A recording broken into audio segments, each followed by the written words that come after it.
Bienvenue sur DMG TV, les histoires mystiques. Tu es nouveau sur la page, n'oublie pas de t'abonner, de laisser un commentaire, de liker et de partager. Tu veux nous raconter une histoire? Il y a un numéro à l'écran là, c'est le plus 237 655 81 90 17. Envoie ton histoire et on va jouer ici sur YouTube à 12h00. On poste 10 histoires tous les jours, 10 histoires tous les jours sur YouTube. La page c'est DMG TV. Voilà. Donc, ce qu'on fait c'est pour sensibiliser. N'oubliez jamais de liker, de commenter et de partager. Hein? Laissez un like, ça ne coûte rien. Avant même de commencer à écouter la vidéo, laissez d'abord un like parce que plusieurs personnes oublient souvent de liker, pas parce qu'ils ne veulent pas, parce qu'ils oublient. Hein? Donc pour ne pas oublier, maintenant que je parle même là, likez simplement la vidéo. Ok? Voilà. On va écouter 10 histoires. Les directs, c'est le mercredi et vendredi sur TikTok à 20h00. La page TikTok, c'est DMG TV. Voilà. On va commencer avec la première histoire. Surtout, laissez vos impressions en commentaire. Hein? Proposez-moi les titres dans les commentaires. Hein? Comme ça, ça va nous occuper aussi. Voilà. Première histoire. Oui, DMG, j'ai une autre histoire.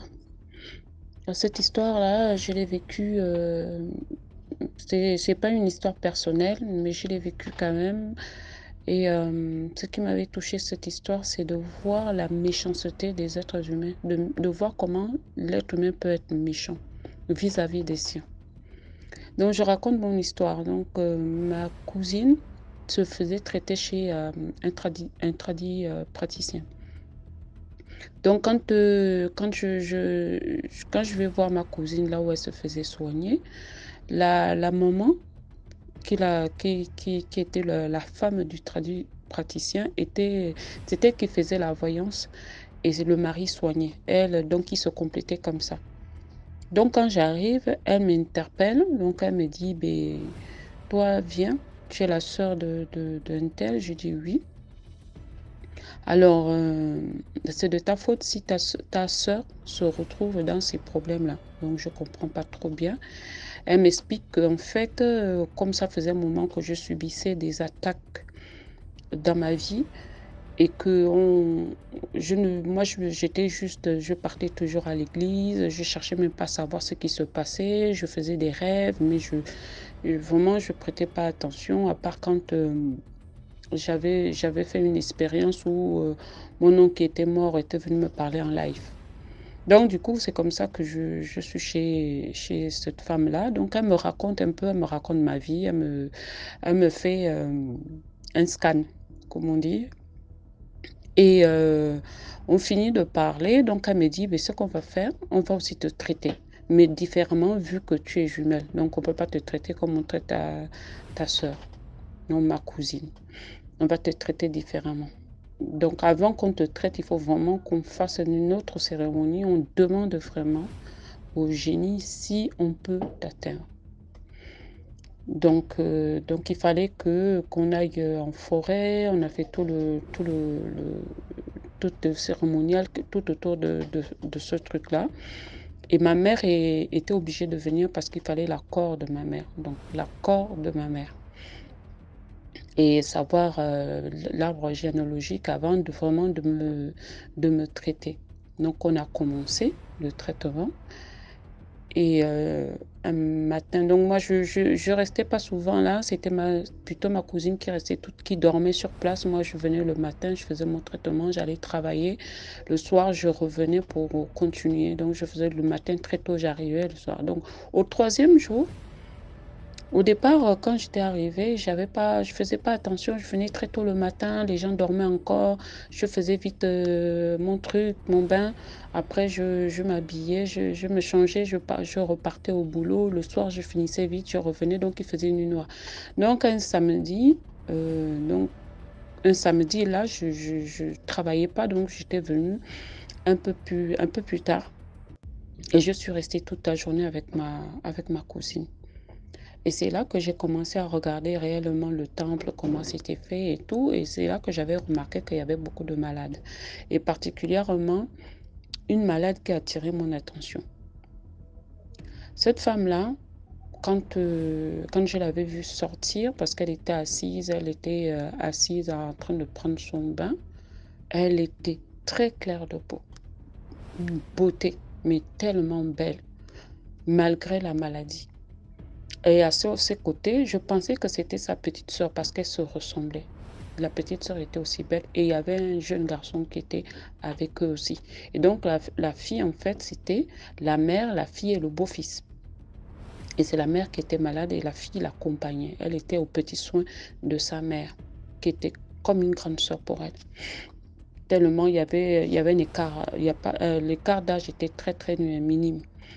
Donc, c'est comme ça que quand cette femme-là finit de prendre son bain, elle passe devant moi. Moi, j'étais déjà dans le temple, assise, en train de... Je parlais avec ma soeur, ma cousine, on discutait. Elle est passée devant nous. Quand elle passe devant nous, j'ai tous mes cheveux se dressent, j'ai tout mon corps qui n'est pas bien. Et il y a dans une effluve, une effluve, c'est une bonne odeur, mais une odeur de mort qui la suit. Une odeur, mais pas possible. Elle sentait le pourri. Alors je regarde ma soeur, je lui dis, oh, Nana, il y a un gros problème là, cette femme-là, elle va mourir. Elle me dit, oh, toi là, tu n'es pas venu pour voir les choses des autres, toujours toi. Je dis, non, il faut voir, il faut parler avec la femme, la maman là, qui fait les soins là.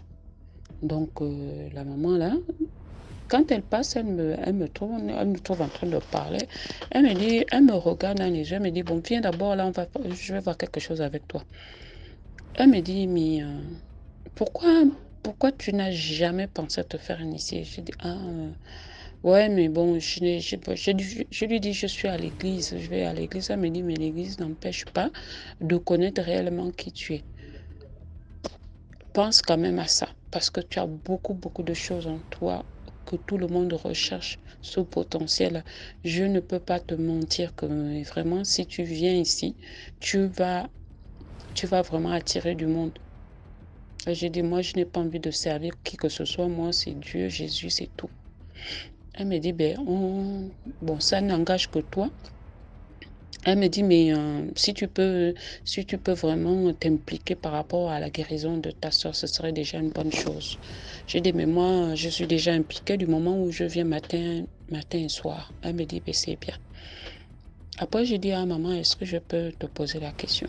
Elle me dit, oui. J'ai dit, mais la malade à côté, la dame là, qui est là, qui ressemble à une dame d'affaires, là, elle a quoi réellement? Elle dit, cette femme-là, elle est venue ici avec sa fille. Celle que tu vois là, c'est sa fille. Et le jeune homme là, c'est son beau-fils.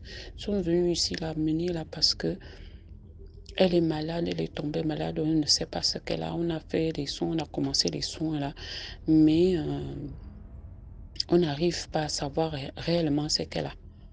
Elle dit, maman, si cette femme-là ne part pas d'ici, elle va mourir. Elle dit, mais comment ça? Je dis, j'ai vu un truc là, mais je ne sais pas comment en parler. Elle me dit, tu peux me dire la vérité. Donc, je lui dis, mais cette femme-là, elle est dans les sectes. Je dis, comment ça? Je dis, elle est dans une secte, une secte, mais vraiment avec les hommes politiques. Elle est très, très haut. Elle me dit, moi, quand on lui a posé, on a demandé à sa fille et tout ça, là, sa fille nous a dit que c'était une femme d'affaires. Elle a des grandes maisons, des maisons en location, de grosses voitures et tout. Mais on ne nous a pas parlé de ça. C'est comme ça qu'elle a dit, écoute, à chaque fois que je vais interroger cette femme, j'ai du mal à voir réellement ce qu'elle fait. Moi, ça me dépasse un petit peu. Mais bon, comme mon mari l'a accepté, on a accepté qu'on est du même coin. On voulait l'aider. Et comme sa fille est venue vraiment pleurer chez nous, là, donc c'est pour cela qu'on fait les soins. J'ai dit, il faut lui demander ce qu'elle a fait. Elle me dit, bon, attends, on va d'abord appeler sa fille. On appelle sa fille. Dès que sa fille est rentrée, elle s'assoit devant nous. Moi, je suis assise à gauche de la praticienne, là, de la maman. La fille s'assoit devant nous. Et là, pouf, j'ai la vision. Je lui dis, tu n'as pas perdu quelque chose, un enfant. Je vois un petit garçon. La pauvre, elle se met à pleurer. Elle dit, il y a mon fils. Mon fils là qui est mort. Mais comment ça, mon fils est mort? Oh non. Ma mère et moi, comme j'allais à l'école, je vais encore à l'école, je suis encore élève. Donc j'ai pris l'enfant, j'ai laissé chez ma mère. Mais mon petit copain, moi, on loue. On loue un petit studio que ma mère ne veut pas qu'on reste chez elle. Elle préfère qu'on nous loue un studio, mon copain et moi. Et comme quand je vais à l'école, l'enfant reste toute la semaine chez ma mère et le week-end, je vais chercher l'enfant. C'est comme ça que l'enfant est mort noyé à la plage. Ma mère a dit qu'elle est partie avec l'enfant à la plage, l'enfant s'est noyé. Dit que même jusqu'au jour d'aujourd'hui, j'ai même pas vu le corps de mon enfant. Comment ça? Donc moi, là, ma bouche, là, j'ai tenu ma langue ce jour-là. J'ai dit, si je dis les choses comme ça va pas le faire. C'est comme ça que quand elle est sortie, j'ai dit à la maman, là, que non. En fait, la femme, là, elle a sacrifié son petit-fils. Et elle a, dans leur région là-bas, il y a un interdit, c'est qu'on n'a pas le droit de sacrifier ses petits-enfants. Elle a cet interdit-là. Donc, quand elle a donné son enfant en sacrifice, les autres, ils ont préparé l'enfant. On lui a demandé de manger. Elle savait pertinemment qu'elle n'avait pas le droit, mais on l'a obligée à manger. Donc, quand elle a mangé, on voit un gros morceau de viande qui est bloqué au niveau de la gorge, d'où elle n'arrive pas à parler. Mais si elle arrive à au moins pas écrire, confesser ce qu'elle a fait, elle sera délivrée. La maman, sans chercher à comprendre, elle a dit non, là, ça c'est trop fort. Elle est allée chercher, son mari était parti chercher les plantes en brosse. Elle a dit on attend quand il va arriver. Donc quand le mari est arrivé, elle a tout raconté. Le monsieur a dit que pardon, comment il faut faire là, cette affaire-là, ça nous dépasse. Donc, c'est là que je lui ai suggéré qu'il prenne la femme, l'amener à Saint-Michel, dans une église, aller voir un prêtre pour qu'elle puisse confesser. Parce que là, il fallait faire quelque chose. Donc, quand elle est partie là-bas, ce qu'elle a dit là-bas, on ne sait pas. La fille l'a ramenée encore. Quand la fille ramène, la maman, on décide de lui faire... le couple tradipraticien décide de lui faire une mixture pour qu'elle puisse vomir, parce qu'il fallait qu'elle vomisse ce morceau-là. Mais comme c'était spirituel, là, il fallait se battre. Mais le pauvre couple s'est retrouvé devant toute une armée démoniaque. Et la dame ne voulait pas parler. Mais après, là, elle a commencé à pourrir. C'est qu'elle marche comme ça, là. Tu vois seulement comment l'eau coule d'elle. On dirait un robinet. Sans commencer à... Au départ, il y avait comment qu'elle sentait cette odeur. Mais au fur et à mesure du temps, elle sentait ça. C'est comme ça que son beau-fils est venu me voir. Il dit que je sais que tu vois. Je sais que tu vois. Dis-moi la vérité. Ma belle-mère ne va pas mourir comme ça. Oh, ils ont tout fait. Ils l'ont mis sur un truc là qui est radical. Chez les tradipraticiens, c'est de mettre quelqu'un sur une espèce de lit surmonté, mettre le feu en dessous et la personne, normalement, on tape dessus, on fait des vapeurs de fumée, on brûle les plantes au-dessus. Ils ont tout fait, tout fait. La dame, rien. C'est comme ça qu'ils ont récupéré. Ils ont dit non, tu ne vas pas venir mourir ici. Ils ont pris la femme, ils sont allés laisser à l'église. Et c'est là-bas à l'église qu'elle est décédée. Même avant ça, la fille était venue quand même demander. Elle avait été mise au courant que c'est sa mère qui avait tué son petit garçon. Elle avait livré, qu'elle avait livré son petit-fils dans leur science occulte. Et du coup, la petite, malgré tout, s'est occupée de sa mère jusqu'à ce que sa mère décède. Et peu de temps après, son gars est venu se faire initier aussi. Et c'est pendant l'initiation qu'il a réellement tout vu. Parce que lui, il a dit, moi, mon fils est mort comme ça, il faut que j'aille voir comment mon fils est mort. Donc, pendant l'initiation du British, c'est comme ça qu'il a su comment son fils était décédé et ce qui s'était passé. Voilà, pour dire que des fois, la mort ne vient pas de loin. C'est entre nos jambes là. Une mère qui sacrifie son petit-fils. C'est vraiment grave. Et cette fille-là m'a toujours... cette fille, elle m'a toujours touchée parce qu'elle a été digne jusqu'au bout. Elle s'est occupée de sa mère. Jamais elle a fait de reproches. Malgré le fait que son copain était dans une colère pas possible, mais elle a été mais d'une... On peut pas, comment on peut même qualifier une personne comme ça? Elle a accompagné sa mère est décédée. Regardez comment cette femme est décédée en train de pourrir, mais elle a laissé les voitures, elle a laissé les maisons. Donc tout ce que les gens font sur cette terre-là, tuer les autres pour pouvoir avoir des richesses. Richesse, ce n'est que vanité.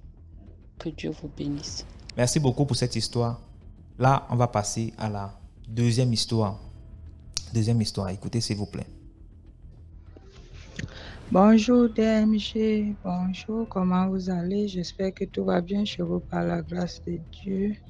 Bonjour chers abonnés de DMG. J'ai une histoire à vous raconter.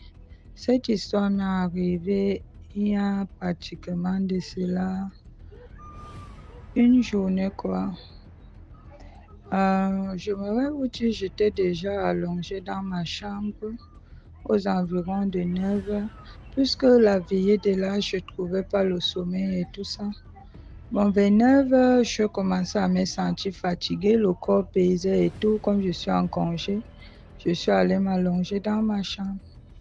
Et quand j'étais couchée dans ma chambre, je manipulais mon téléphone, j'ai même reçu quelques coups de fil. Et là, à ma grande surprise, je garde mon téléphone.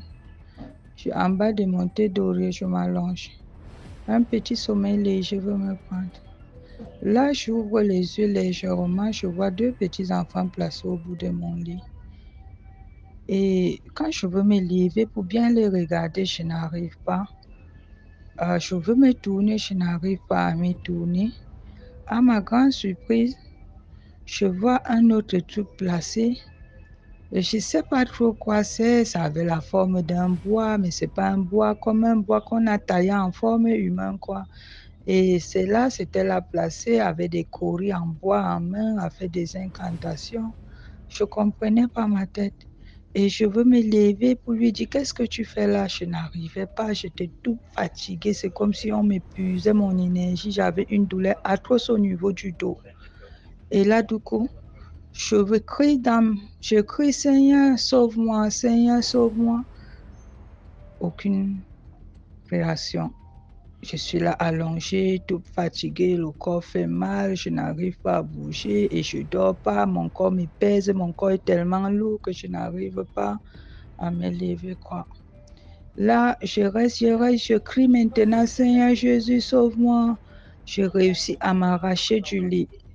Je sors en courant et quand je sors, je n'arrive pas à bien marcher. Je tire mon pied, je tire. Comme ma maison est en bordure de route, j'ouvre la porte centrale, je sors en vitesse. Là, je vois, à ma grande surprise, toutes mes voisines que je les passe souvent des bonjours et tout ça, habillées tout en noir, ils sortaient de chez moi. Bon, il y a une maison à côté de chez moi, quoi. On est dans le même bâtiment. Ils sortaient de l'autre maison, ils sont sortis, ils sont allés entrer dans la maison d'en face. Et la maison d'en face, c'est une petite société. Et déjà, je vis à Yaoundé, je suis camerounaise nordiste. Ça fait de cela 2 ans que je suis venue habiter dans cette maison.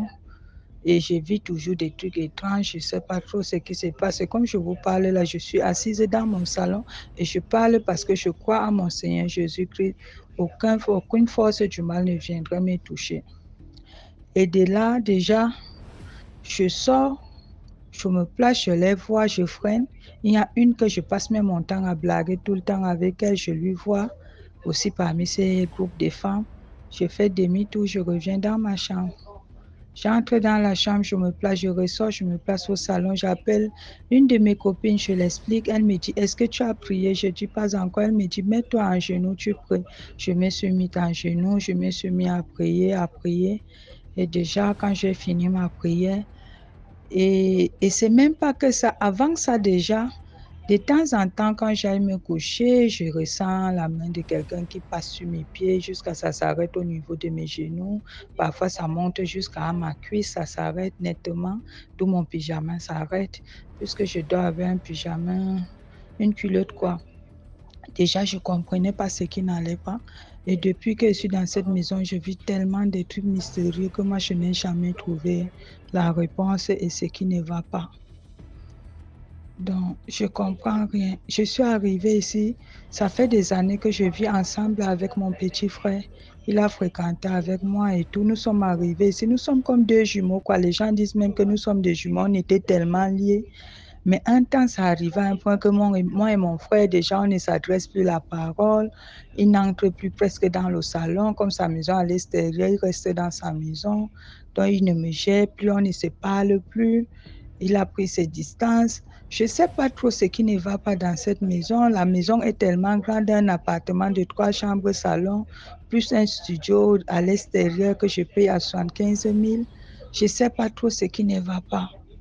Je suis tellement confuse que je me pose des questions nuit et jour. J'évite tellement de trucs mystérieux ici. Si je me mets à raconter, ça ne pourrait même pas finir. Tellement que je me suis posé des questions, je ne trouve pas la réponse. S'il vous plaît, mes frères et sœurs, essayez de trouver une solution pour moi et priez aussi pour moi pour que je puisse trouver une autre maison et une bonne maison cette fois-ci. Je vous en prie. Merci beaucoup. Voilà, merci pour l'histoire. Likez, commentez, partagez. Et c'est ça, on va passer à la troisième histoire. Salut DMG, moi c'est Emma. Je suis gabonaise et j'ai une histoire à raconter. En fait, l'histoire concerne ma soeur, je vais l'appeler Cathy, et son ex-fiancé que je vais appeler Richie. En fait, ma soeur, elle a rencontré un gars et tout. Elle avait d'abord son gars depuis le lycée qui a pris soin de son fils parce qu'elle a eu un fils avec un autre. Ensuite, ils ont eu leurs problèmes. Puis elle a fait la rencontre de ce gars.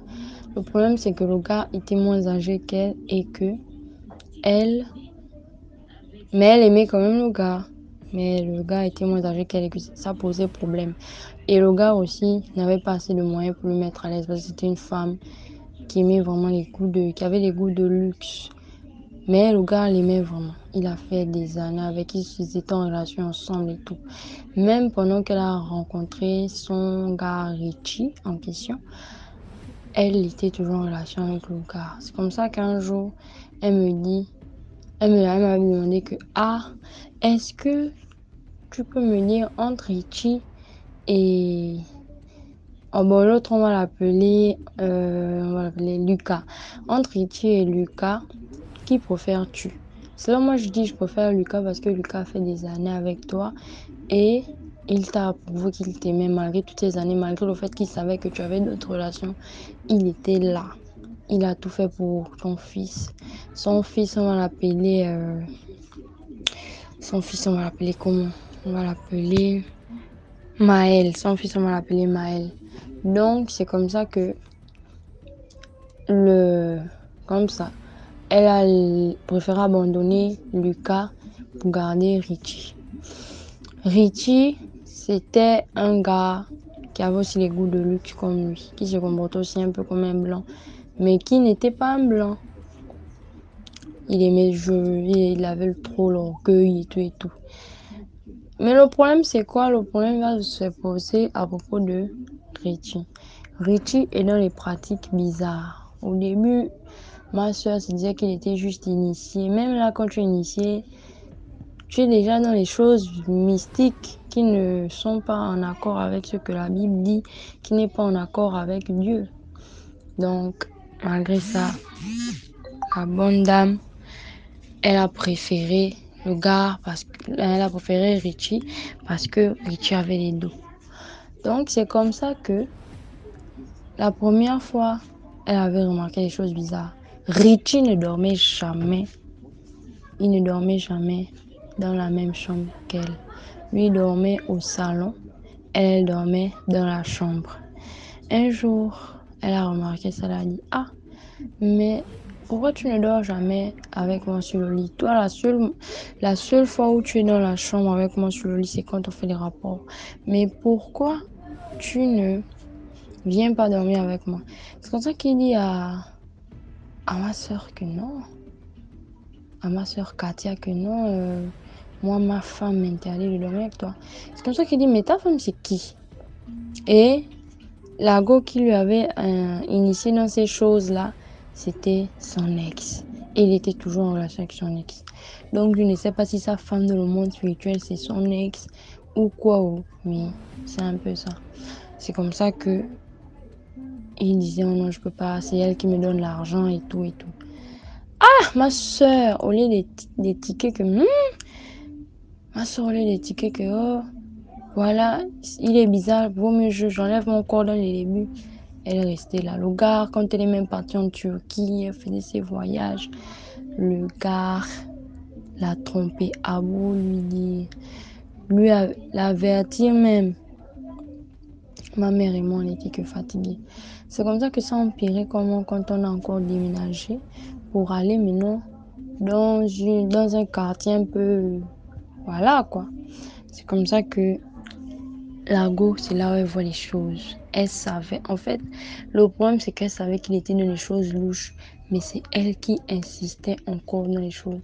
Jusqu'à ce qu'un jour, quand il faisait les pioukou, les tchouk-tchouk, les choses des grands là. Comme ça que il disait à la go que quand tu couches avec moi, quand on couche ensemble, je mets une mauvaise semence en toi. Et elle n'a jamais attrapé de grossesse de lui. C'est que quand elle tombe enceinte, elle va lui dire, elle fait une fausse couche. Elle faisait qu'elle est fausse couche. Son fils là, il a 16 ans bientôt. Il est déjà grand. Elle n'a pas fait. Et elle, on lui avait déjà dit, quitte le gars là parce que le gars là n'est pas dans les choses. Son maître qui l'a initié dans les choses venait même l'attaquer dans la nuit. Parce qu'elle avait déjà commencé à beaucoup prier. C'est dans les prières. Et son gars, Richie. Et le maître. Son maître qui est dans les choses, des machins là. Des miennes bizarres là. Il était là. Les miennes, ce sont les gens... En fait, c'est une longue histoire. Ils sont dans les pratiques. Aussi les grands féticheurs. Ils sont dans les choses vraiment mystiques. Donc c'est comme ça que elle voyait le cercueil. Elle voyait comment même le frère de Richie venait coucher mystiquement avec la fille de son frère, de son fiancé, qui est Richie. Richie avait déjà 3 gosses avant de rencontrer Katia, ma soeur. C'est comme ça que elle ne faisait que voir, vu qu'elle a la tête ouverte. Donc, c'est qu'elle voit facilement dans les choses mystiques là, elle était déjà plongée. Mais chose pire encore, c'est qu'un jour, elle est partie faire un travail spirituel chez un prophète là, qui l'a dragué aussi. Le prophète là l'avait dit que non, quand tu fais le travail là, machin, tu dois être seule, personne ne doit venir te déranger et tout. C'est pour ça que quand elle a fait le travail là, elle avait encore aussi un autre dragueur qui voulait bien du sérieux. Mais comme Richie aussi savait ça dans le monde mystique, c'est comme ça que il a fait en sorte que le travail qu'elle devait faire avec le prophète là, ça a gâté. Et comme le prophète là aussi, c'était quand même pas quelqu'un de très sérieux, il était un peu louche parce qu'il voulait aussi sortir avec ma grande soeur. Donc c'est comme ça que et le prophète et Richie, ils ont déclenché la folie. Ma soeur ne pouvait plus rester tranquille. Elle faisait déjà les choses comme une folle. Mais en même temps, elle te voyait parce que normalement, les fous, ce sont des gens qui sont habités par des esprits. Et eux, ils voient. Les fous voient. Les fous voient. Quand vous les voyez parler là, ils ne sont pas seuls. Il y a des gens qui parlent avec eux, qui leur demandent de faire ci, faire ça. Donc, c'est comme ça qu'elle a commencé à être folle. Mais pas folle dans le sens où elle allait se déshabiller, non. Folle, je ne sais même pas comment expliquer, elle a eu un début de folie. Mais au lieu de voir Richie qui l'ensorcelait,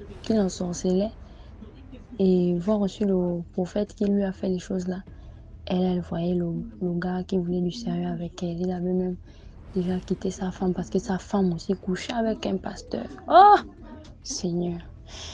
Je vous dis que l'histoire là, c'est vraiment compliqué. Donc, c'est comme ça que ma soeur, on voulait, quand on l'a délivrée à l'église où je prie. Après la délivrance, on lui a dit qu'elle ne doit pas beaucoup parler parce qu'elle, c'est quelqu'un qui parle trop sa vie privée au champ. Elle parle de sa vie privée, même à son ex qui est nigérien.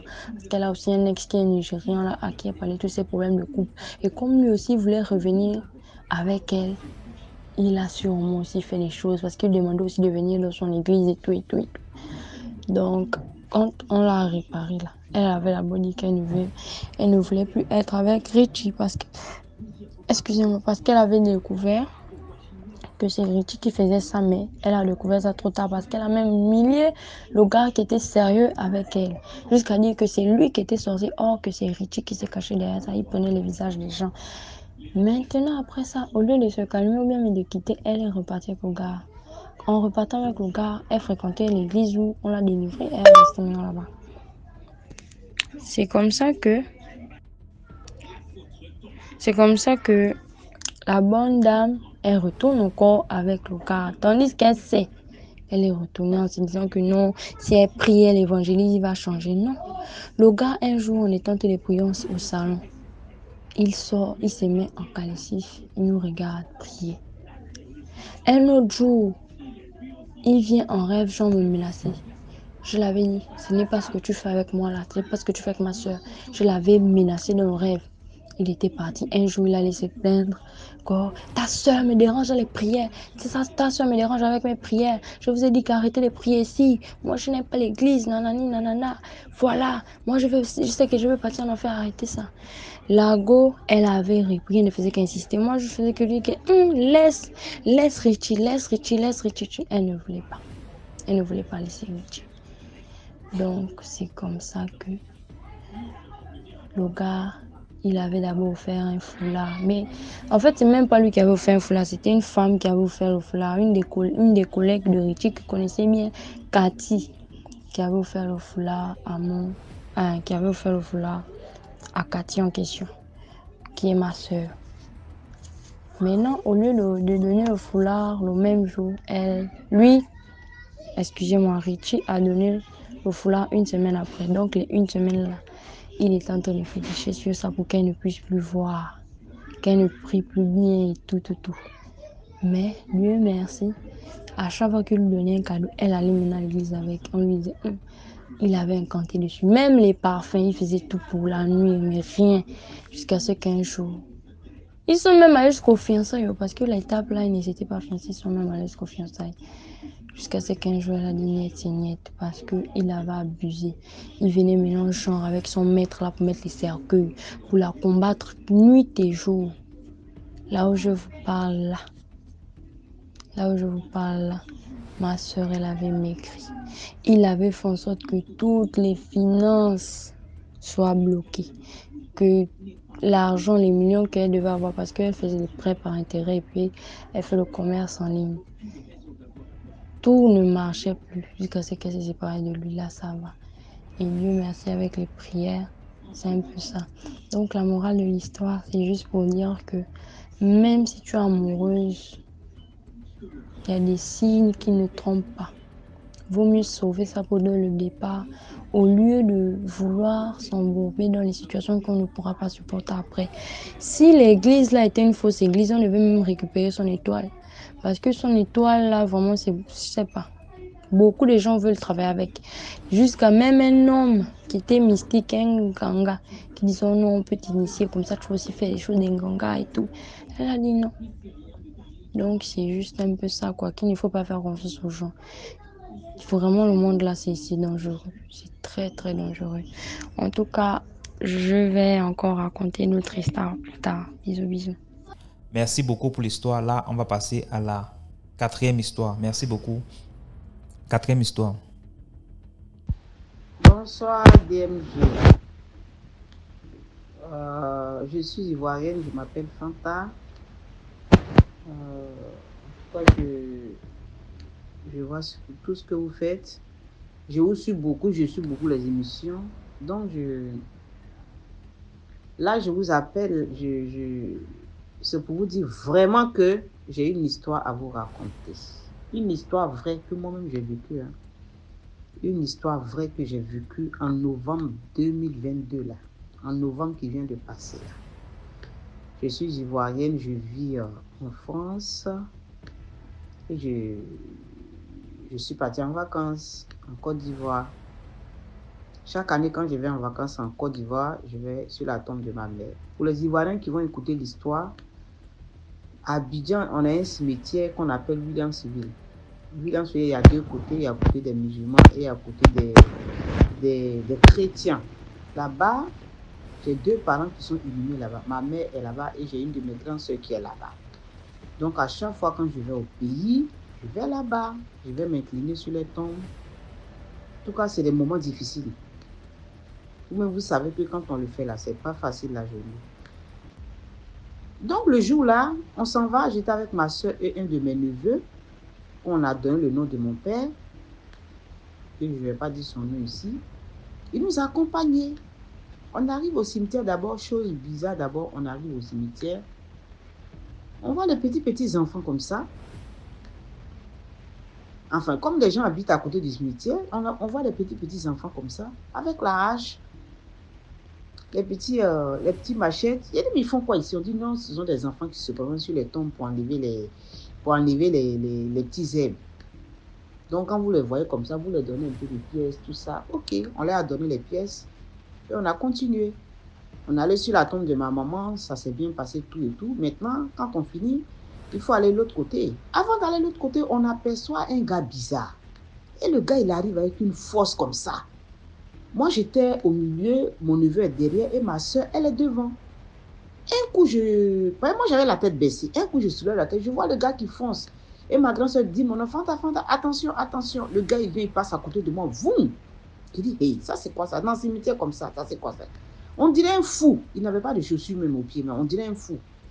Ok, on avance. On finit maintenant pour ma mère, on avance maintenant du côté de ma grande soeur, celle qui est chrétienne là. Oh papa, vraiment, on a vu trop de... J'ai vu la tombe des gens que je connaissais, des hommes politiciens, des jeunes que je connaissais, tout et tout. Vraiment, on a pleuré ce jour-là. La journée n'était pas facile. Sincèrement, c'était pas facile. Et on finit, on va chez ma grande soeur, on finit encore là-bas. Et un coup, on voit la voiture de police, dans ce métier là. Et chose bizarre, on voit la voiture de police et en même temps, on voit, ils avaient ramené un 4x4 là, qu'on met souvent les gens dedans, quand on la tape les gens en ville là. On voit dedans un gars qui est assis, qu'on a frappé, il est blessé comme ça, partout, il est blessé sur son corps. J'ai dit, aïe, ça c'est quoi ça? D'abord, policier dans le cimetière, mais ça fait bizarre. Ça fait bizarre. Ça fait bizarre, hein? Il dit ça là. Je vais demander au gars là, c'est quoi ça? On avance. Je demande au policier. Le policier me répond que madame, vous savez ce qu'ils font maintenant? Abidjan ici, ce qu'ils font maintenant. Ou parce qu'on ne peut pas imaginer. Et que les gars là, ils volent en ville. Et c'est maintenant dans les cimetières là qu'ils viennent cacher maintenant les butins. J'ai dit wonderful, comme dit les gars, mais c'est quoi ça? Oui, les gens n'ont plus maintenant pitié. Les gens sont dans la dernière demeure là. C'est là maintenant qu'ils volent maintenant en ville pour venir cacher les butins même dans les cimetières. Donc le gars apparemment il avait volé en ville et il est venu cacher. Donc ils l'ont frappé pour qu'ils disent aux gens où il a caché son butin. Dans le cimetière là. C'est là qu'ils viennent. J'étais tellement sur le choc. On était tellement sur le choc. Déjà avec les parents, on a pleuré toute la journée. Et on vient tomber encore sur un cas comme ça. Dans le cimetière, encore cimetière. C'est là maintenant, ils volent en ville pour aller cacher les butins là-bas. Si ma grand soeur est en train d'écouter l'histoire, je vais avec cette histoire-là, je vais raconter ça. En tout cas, on a passé une mauvaise journée ce jour-là. Très mauvaise journée, sur le choc en plus. Donc vraiment, DMG, voilà l'histoire que je voulais raconter. Jusqu'à aujourd'hui, je ne vais jamais oublier cette histoire-là, ce qui s'est passé ce jour-là. Donc voilà un peu mon histoire. J'ai d'autres histoires à raconter, mais prochainement, je vais raconter. En tout cas, voilà. Merci encore, merci. Merci pour l'histoire. Maintenant, on passe à la 5e histoire. Écoutez, s'il vous plaît. Likez, commentez. Bonjour DMG. Je voudrais juste apporter ma petite contribution à la jeune femme qui a raconté l'histoire du serpent qu'elle a dans le ventre. Tout d'abord, je voudrais lui dire que le suicide n'est pas la solution. Ce n'est pas la solution parce que comme elle a si bien souligné, c'est de la sorcellerie familiale et ça c'est vrai. Et c'est un envoûtement. L'envoûtement, il se soigne. L'envoûtement, il se soigne et la solution, ce n'est pas d'écouter Kanguka. La solution, c'est qu'elle cherche au fond d'elle.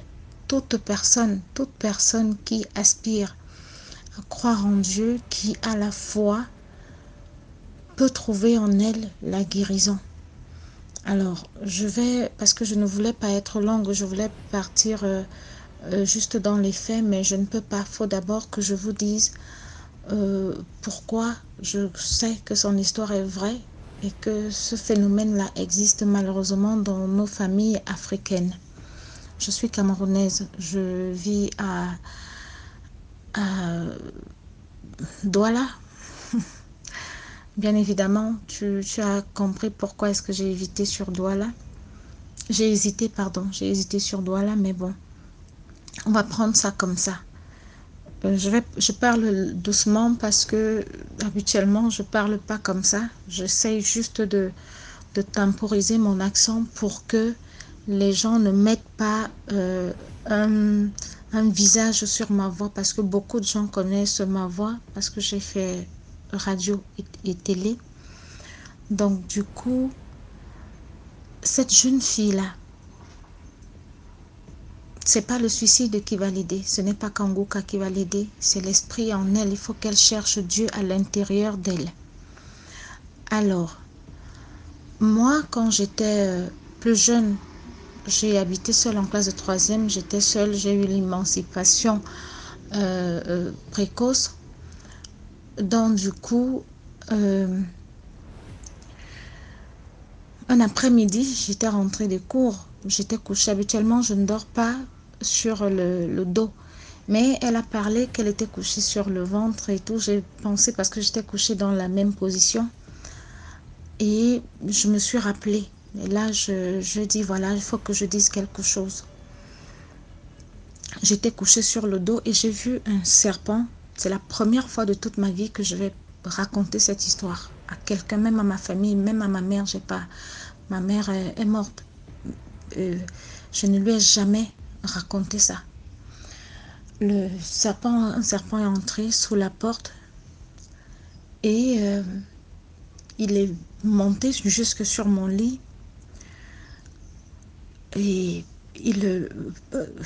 c'est différent.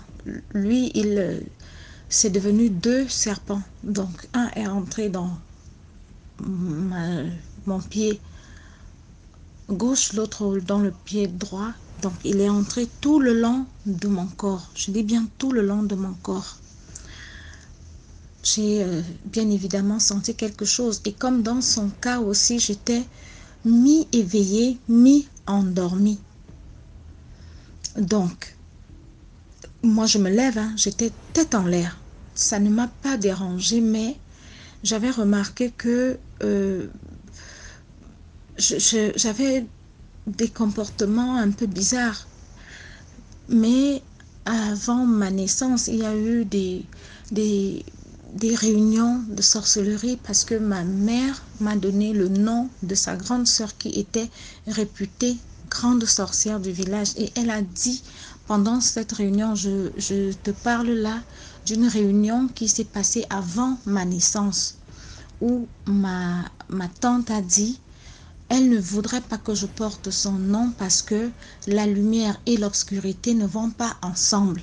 Et leur papa, qui était mon grand-père, leur a demandé à toutes les deux, parce qu'il leur a demandé, il y avait toute la famille, pourquoi est-ce que tu ne voudrais pas que ta nièce porte ton nom? Elle leur a dit, cet enfant va provoquer ma chute. Moi, je suis l'obscurité, elle est la lumière. Donc, je ne veux pas qu'elle porte mon nom. Et à partir de ce jour-là, j'ai été la cible de tous les sorciers de mon village. Mais vraiment tous les sorciers de mon village. Donc, tout de suite, le serpent en moi a réveillé des choses où j'ai commencé à avoir des visions, où je me bagarrais toutes les nuits avec des serpents. À un moment, parce que moi j'ai cette essence-là, les voyages astrales, je les ai faits de façon consciente. comment on appelle ça, des guérisons.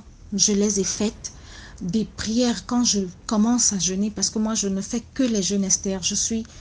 Et puis les gens ont pour dada l'alcool, le sexe. Moi c'est le jeûne Esther. Donc je me suis mise à jeûner, à prier fort, et là j'ai vraiment vu ma tante en question qui me disait: j'avais dit à ta mère de ne pas te donner mon nom, et comme elle s'est entêtée, tu n'auras jamais de paix. Alors j'ai vécu comme ça avec ce serpent. Une année, je suis allée, enfin j'ai fait un rêve où je bagarrais encore une énième fois avec des esprits maléfiques.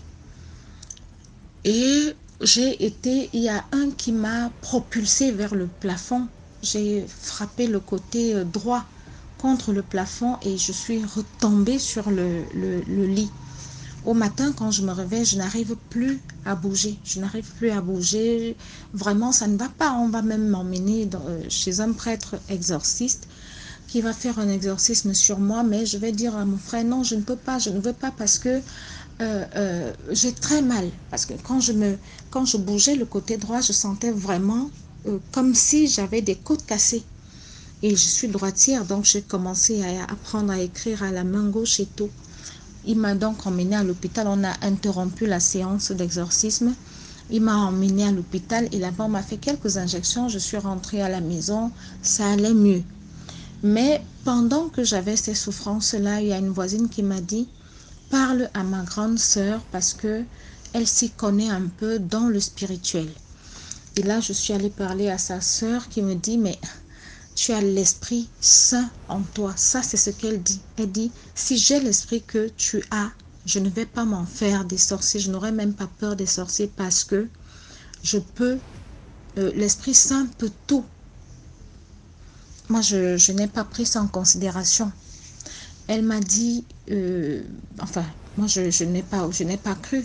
Les années sont passées parce que j'essaye de sauter parce que là, on ne parle pas de moi, on parle de la fille qui a raconté son histoire. Les années sont passées où j'ai mené ma vie comme ça. Est-ce que ce serpent en moi m'a dérangé de façon physique? Non. Mais spirituellement, j'étais atteinte parce que mon esprit est très très fort. J'étais atteinte parce que j'avais beaucoup de faiblesse, je voyais des choses, mais je ne pouvais plus aider les gens comme je le faisais avant. Donc du coup, la dame en question, donc la grande sœur de ma voisine qui est venue me dire: voilà, ma sœur peut t'aider, m'a dit: personne ne pourra t'aider, il n'y a que toi-même qui peux te sortir de là. Parce que tu as un serpent dans le ventre, c'est l'envoûtement. Et si tu ne te débarrasses pas de ça, tu ne pourras rien faire de ta vie. Alors, je me suis mise au jeûne, Esther. Au tout début, je ne priais pas. Je jeûnais tout simplement. Je jeûnais pour rien. C'est-à-dire, j'ai fait 3 mois de jeûne. Ça veut dire que je commençais mon jeûne le lundi matin à 0h. Je le cassais mercredi à 18h. Ça veut dire qu'entre la nuit de dimanche et lundi, donc à minuit, je commençais mon jeûne que j'allais casser le mercredi à 18h. J'avais pris un peu de poids à ce moment-là, j'avais 75 kg. J'ai perdu, en 3 mois, j'ai perdu pratiquement 20 kg. Mais 20 kg, comme ça. J'étais comme une planche. Donc, le jeûne et la prière ont fait que j'ai développé, j'ai encore renforcé l'esprit spirituel en moi. Et ce serpent-là a dû d'abord s'endormir. Je vais juste m'arrêter là. A dû d'abord s'endormir parce qu'après, il y a beaucoup de choses que j'ai vécues, mais énormes. Et comme pour dire à cette jeune dame qui est au bout en ce moment, si elle peut être rassurée, qu'elle sache qu'elle n'est pas seule, qu'elle sache que je suis aussi un témoin vivant d'un envoûtement par le serpent. Et aujourd'hui, est-ce que j'ai encore ça? Non, il n'existe plus.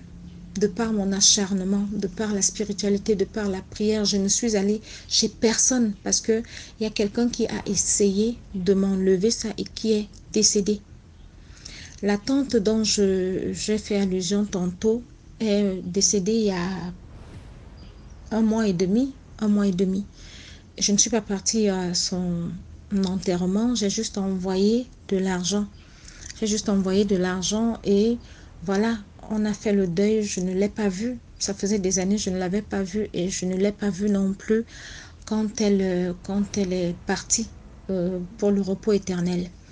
Donc, s'il vous plaît, dites à cette fille-là que elle n'est pas seule et qu'il n'y a qu'elle seule qui puisse sortir de là.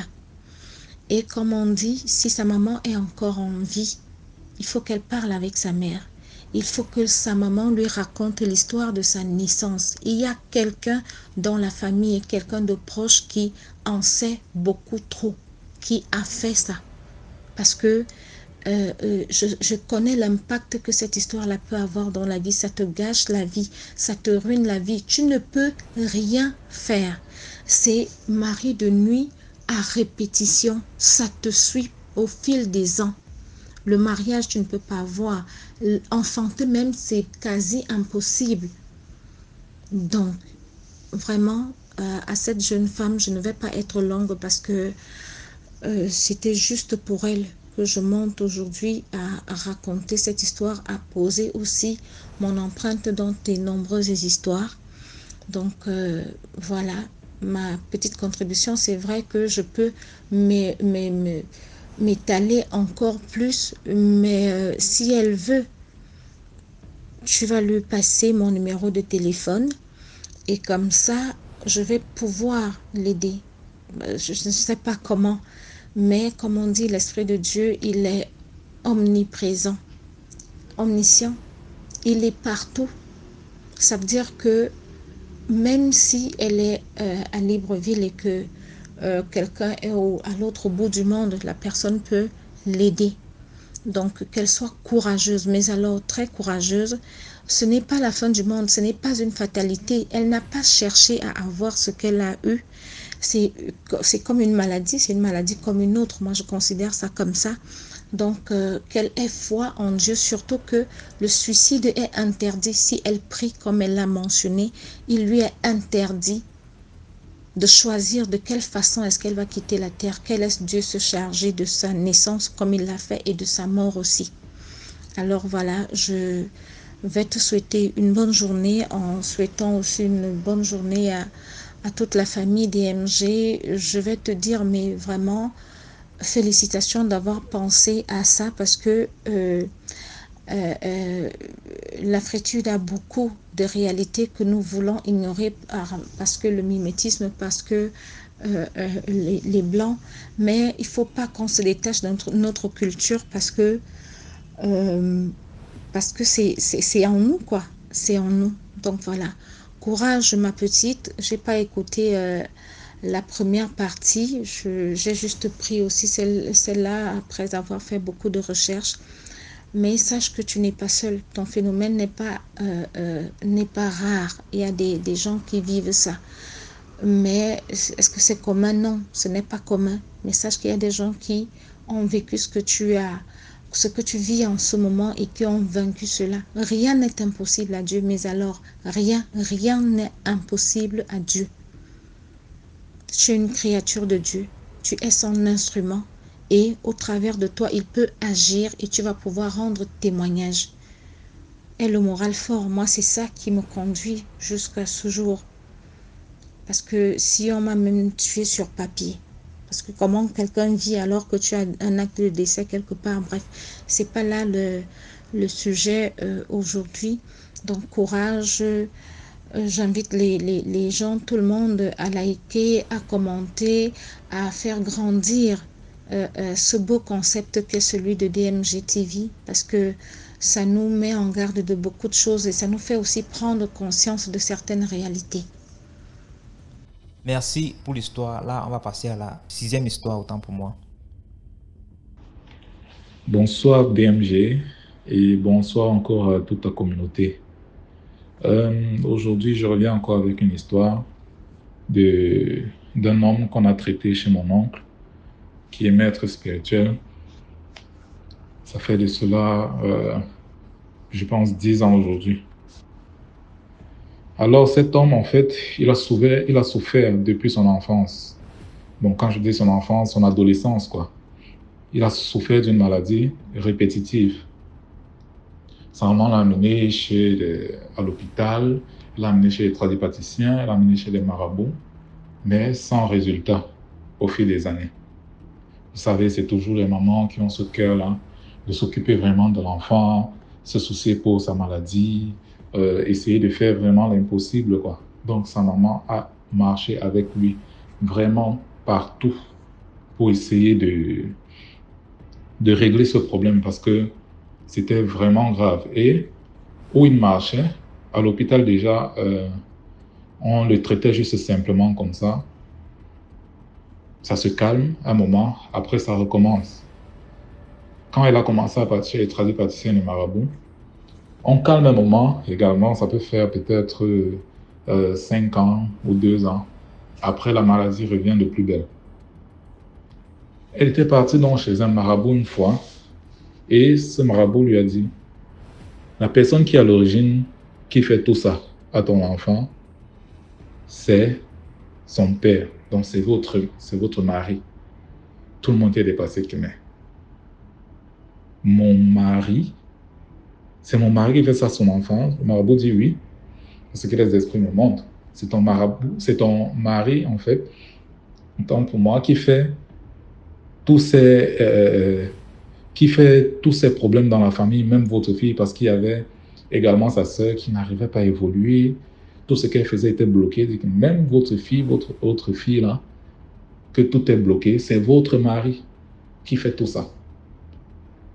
Ils sont partis de là, ils étaient scandalisés, ce qui fait que ça a créé encore des problèmes dans la famille entre eux et le fils qui ne voulait même plus voir son père parce que bon, ils ont fait des sacrifices, ils ont tué les animaux, tout ça, pour essayer de le soigner. Donc ça a calmé encore un moment.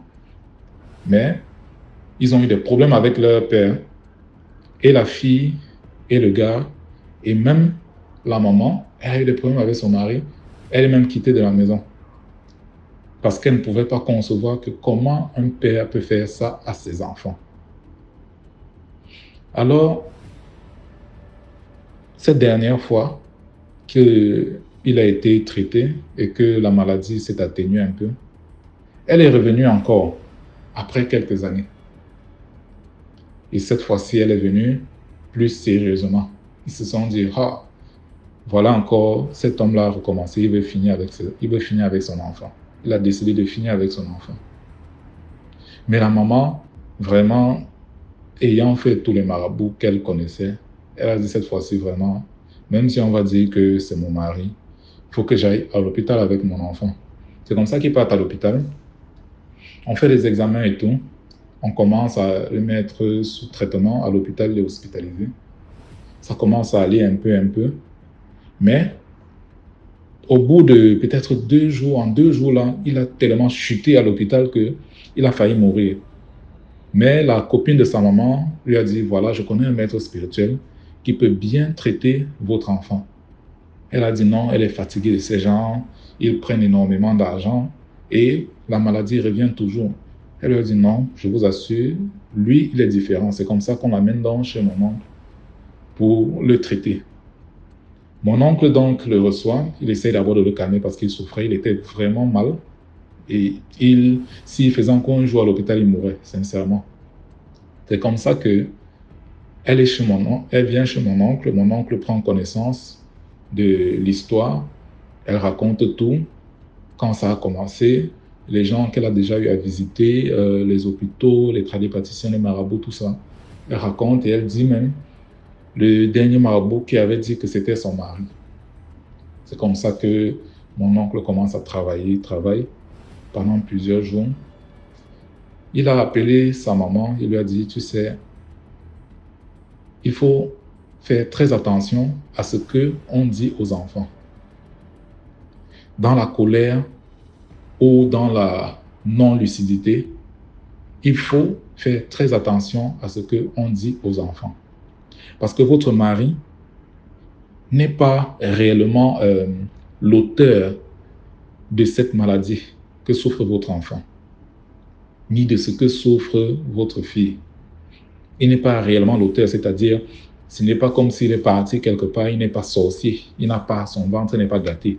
Il n'est pas parti quelque part dire que je vends mes enfants ou bien. Mais, vu que c'était quelqu'un qui buvait beaucoup, quand il avait un problème avec son enfant, bien quand il avait un problème avec sa femme, et que les enfants voulaient intervenir, allez, il prononçait des paroles de malédiction sur les enfants. Vous savez, où on vit, on ne sait pas comment est faite l'atmosphère. Vous pouvez être dans un endroit où sillonne tellement d'esprits négatifs. Il y a des esprits errants. Et ces paroles que vous prononcez là, envers vos enfants, ce sont des paroles de malédiction. Ces esprits peuvent saisir ces paroles-là et agir. Et donc, c'est ce qui s'est passé parce que déjà, il ne faisait pas que parler à la maison, les maudire à la maison, mais même quand il était dans ses alcools, il va parler, il va dire du n'importe quoi où il est là-bas. Pas pour intention vraiment de détruire ses enfants, mais il n'est pas lucide, il parle du n'importe quoi. Et même les gens qui étaient avec lui, qui partageaient sa boisson, eux aussi, ayant des yeux de jalousie, ont profité de ce qu'il disait pour aller attaquer ses enfants. Parce que les parents sont comme un bouclier pour les enfants, en fait. Les parents sont comme un bouclier. Quand les parents sont unis et que les parents prient pour leurs enfants, il est très difficile que le sorcier arrive à atteindre les enfants. Il est très difficile. Pas impossible, mais très difficile. Mais son père, prononçant ces paroles-là, il a créé une brèche. Et ça a été très facile pour les gens de l'extérieur de venir attaquer ses enfants. C'est comme ça que ses enfants ont été exposés et que tout le monde venait faire ce qu'il voulait de ses enfants. Mais maintenant, lorsque tu pars chez un marabout qui n'a pas une certaine élévation spirituelle, parce que la spiritualité, ce n'est pas un niveau. Vous pouvez partir chez un marabout, il n'a pas une certaine élévation spirituelle. Les esprits avec lesquels il travaille ne sont pas aussi puissants que ça également. Eux, ce qu'ils vont voir simplement, c'est que c'est le Père qui est à l'origine. Ils vont simplement voir ça parce que c'est ce que l'Esprit montre. C'est lui qui a ouvert la brèche, alors c'est lui qui est présenté comme auteur de ça. Mais par contre, pour quelqu'un qui a une certaine élévation, lui va voir que non, c'est vrai, peut-être le Père a eu à prononcer certaines paroles, mais c'est une autre personne qui a profité de ça pour venir faire du mal aux enfants. Donc c'était en fait comme ça la chose. Ce n'était pas leur père, mais c'était les paroles qu'ils prononçaient. Donc pour dire qu'il faut également faire très attention à ce qu'on dit à nos enfants. Toujours prononcer des paroles de bénédiction. Des choses qu'on aime souvent faire en Afrique, que quand l'enfant ne veut pas peut-être travailler, il ne veut pas faire la vaisselle, il ne veut pas... Ne travaille pas, tu vas voir. Quand tu vas vendre les beignets demain, est-ce que je serai là? Les paroles comme ça, en fait, vous allez vous rendre compte que après la vie de votre enfant est très difficile. Trouver l'emploi est difficile, faire ceci, c'est difficile. Pourquoi? Parce que vous avez ouvert une brèche dans votre famille et vous avez laissé entrer ces esprits-là qui se sont appropriés, qui se sont servis comme ils voulaient des chances de vos enfants et tout ça là. Donc, il faut faire très attention à ce qu'on dit. Voilà une famille qui a été détruite par quelqu'un, je ne sais pas comment moi je pourrais le qualifier, mais la famille a été détruite également. Le papa, c'est vrai, il prononçait ses paroles, mais faisons très attention à ce qu'on dit à nos enfants et même quand on est en couple et qu'on est fâché, il faut faire très attention à ce qu'on dit parce que même jusque-là, il y a des gens qui ne sont pas contents de l'union en fait et ils vont profiter de cela pour venir vous briser. Donc c'est l'histoire que j'avais à partager aujourd'hui. Merci beaucoup pour l'histoire. Là, on passe à la 7e histoire. Bonjour DMG. Comme je l'ai dit tantôt, j'aime bien votre émission parce qu'elle édifie vraiment le monde entier. Écouter cette émission nous permet aussi de faire attention à certaines choses. Donc l'histoire que je vais vous raconter, c'est une histoire qui date d'un peu longtemps, quoi. Et c'est une histoire qui me concerne vraiment. C'était au Gabon, à Libreville. Je fréquentais dans un collège Roi Mage à Québéville. Donc c'est une histoire de 2010-2009, avant que j'aille continuer mes études supérieures au Cameroun, parce que j'ai fait dans l'agriculture, dans l'agronomie. Donc là j'étais encore à Libreville. Donc un jour, on sortait des classes, j'étais avec des amis, on marchait en route, on se baladait, on causait et tout. On était sorti des classes ce jour à 9h, entre 9h et 10h. C'est pas trop si c'était mardi ou lundi. Donc on marchait en route. Et après là, à peine 2 à 3 minutes, il y a une voiture qui klaxonnait derrière nous. La voiture klaxonnait, bon. Nous on marchait sur le trottoir, on savait qu'on n'était pas dans des conditions compliquées par rapport à la marche. Bon, la voiture ne fait qu'insister, avec le klaxon. Et du coup, nous nous sommes retournés. Donc, on pouvait être une dizaine. Vous connaissez les enfants à l'époque, quand ils sortent des classes, toujours en groupe et tout et tout. La dame klaxonne, c'était une dame dans la voiture. La voiture klaxonne, après on s'arrête. Elle fait un signe de la main en nous faisant des signes comme si elle nous appelait quoi. Alors nous sommes déplacés, quelques gars nous sommes déplacés. Nous sommes arrivés vers la voiture, elle a dit bonjour mes enfants, bonjour maman, comment vous allez? Ah, on se porte bien. Oh, j'ai besoin des services. Je veux qu'on me fasse un flash. Donc le flash, c'est comme on dit souvent au Cameroun, là, le transfert. Donc ici au Gabon, là, ce langage de dire le flash. Je veux un flash de 10 000 francs. C'était un réseau Move. À l'époque, la Move chauffait beaucoup, Move No Limit. Donc, et du coup, elle m'a désigné. Sur tout le nombre que nous étions, elle m'a désigné. Elle m'a dit, toi, je veux que tu ailles me faire le flash. Alors, je prends les 10 000, je pars avec son numéro et tout.